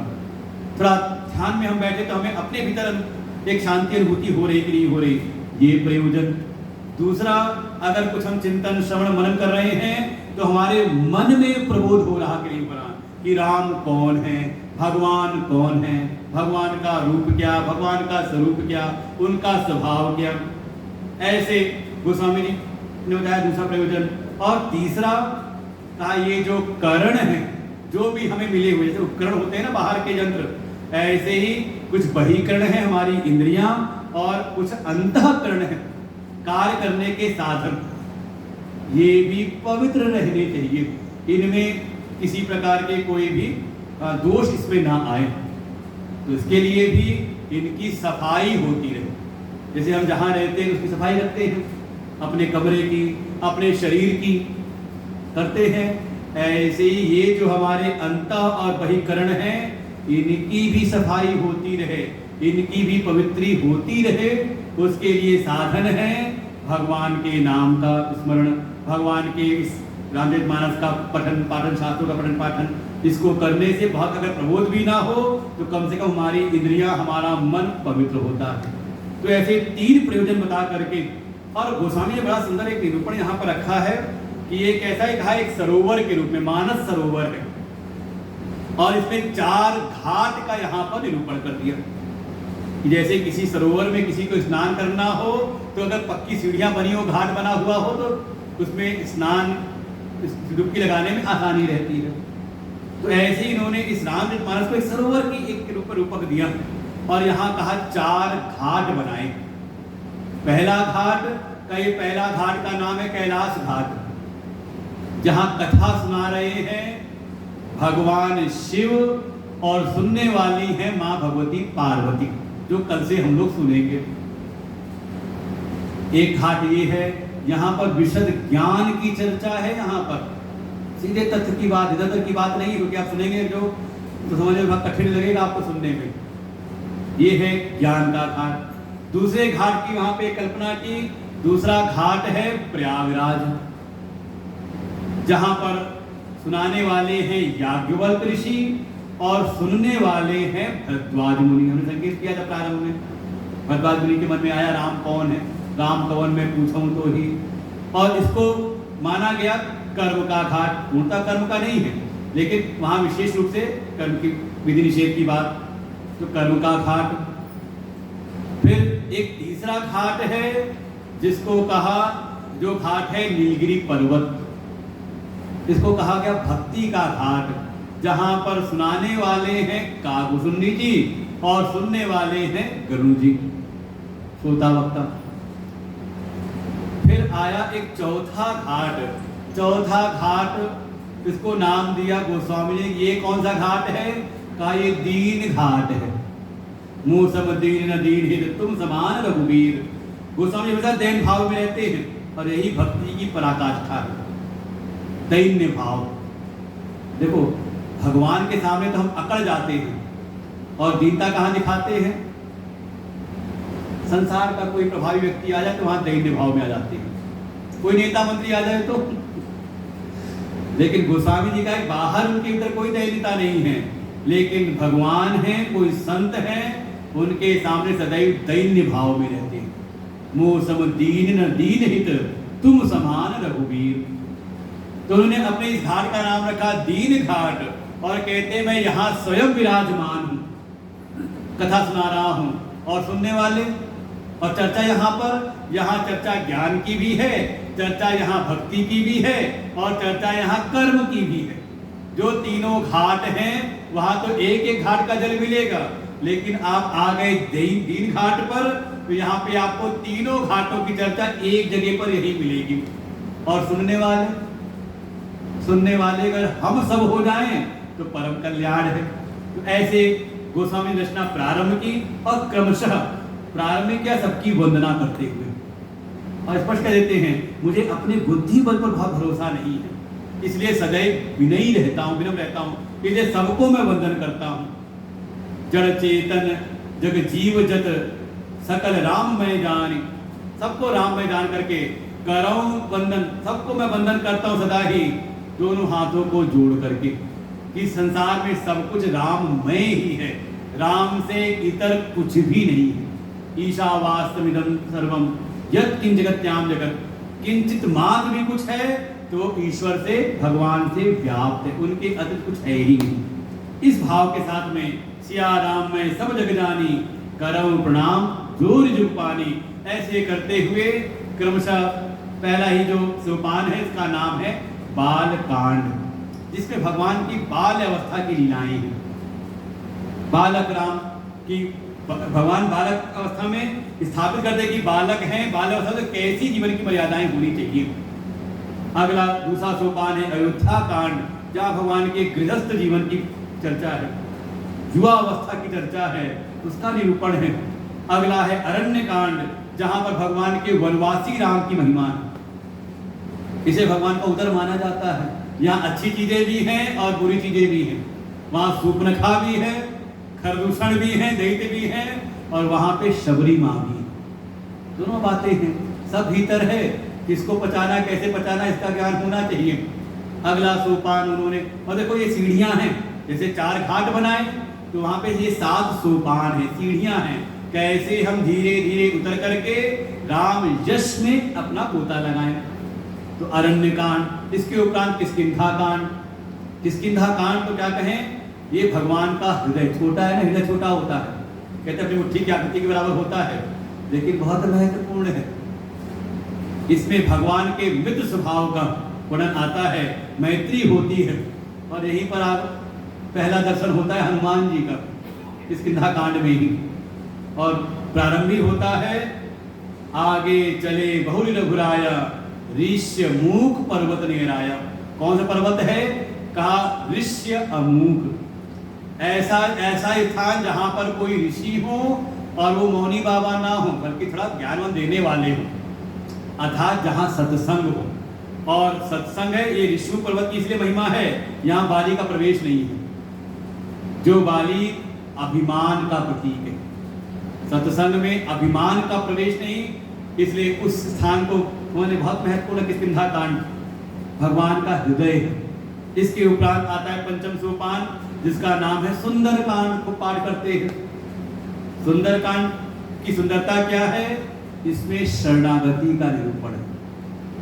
कभी सुंदर कांड सुने देखे हो, इसमें वहां पर सकाम भाव की भी शरणागति है, किसकी, विभीषण की शरणागति, मन में कुछ वासनाएं शेष है तो आ गया, भय से आया। दूसरी इसमें शरणागति आती है एक जड़ समुद्र की, वो भी शरणागत होता है भगवान के, लेकिन सबसे सर्वोत्तम शरणागति है निष्काम भाव हनुमान जी की, भगवान शरणों में पड़ जाते हैं। तो शरणागति कैसी है, इसलिए भगवान इसे सुंदर है, और इसलिए भगवान की ग्रीवा मानी गई है, गर्दन, कहते हैं सुंदरता का मापदंड गर्दन भी बहुत बड़ा योगदान होता है। अगला है लंका कांड, ये तो भगवान का मुख है, जो आती है तो प्रवृत्ति उसको भस्म करते चले जाते हैं। और अंतिम है उत्तर कांड, 7वां सोपान, जो भगवान का मस्तिष्क है, स्वयं भगवान इसमें तत्व का निरूपण करते हैं। 7 गीताएं हैं रामचरितमानस के अंतर्गत, 2 गीताएं अकेले उत्तर कांड में है, एक पुरजन गीता और दूसरी आत्मीमाती गरुण गीता, जहाँ तत्व उपदेश है। इस मस्तिष्क में हम राम के तत्व को धारण करें, उनको सुने, समझें और अपने मस्तिष्क में धारण करें, तब जीव का परम कल्याण हो जाता है। तो क्रमशः हम सुन चुके हैं, लगभग पिछले सत्र में हम लोगों ने भगवान शिव का विवाह करा करके आ गए थे भगवान शिव कैलाश पर, और फिर वहां पर घटना होती। तो हम लोग कल से यहीं पर 105 नंबर दोहा है। सिद्ध तपोधन जोगजन सुर के नर मुनि वृंद बसहि तहां सुकृति सकल सेवै शिव सुरकंद। हम लोग यहाँ से कल प्रारंभ करेंगे। आज एक भूमिका के रूप में था, कम से कम समझे रामचरितमानस के बारे में। रामचरितमानस क्या है, भगवान की महिमा का जो प्रतिपादन किया गोस्वामी जी ने, हृदय का प्रयोजन क्या रहा, और एक प्रकार से हमारे जीवन के लिए भी संकेत है कि जो शेष बचा हुआ जीवन है उसका प्रयोजन क्या हो। शरीर की आवश्यकताएं निवारताएं उसकी पूर्ति की भी करते रहे, लेकिन मूल प्रयोजन रहे भीतर की स्थिति को हम डावाडोल ना होने दें, उसको लगाए रखें लक्ष्य पर, तो जीवन का परम कल्याण।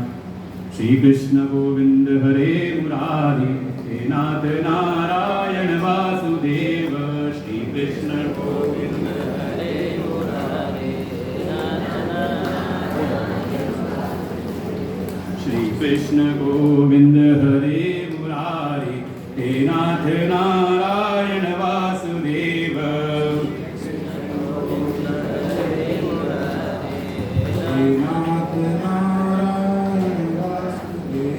श्री कृष्ण गोविंद हरे मुरारी हे नाथ नारायण वासुदेव।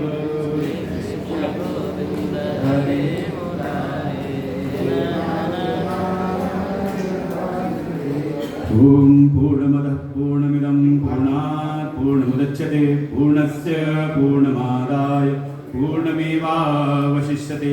ओम शांति शांति शांति। हरि ओम। श्री गुरुभ्यो नमः। हरि ओम।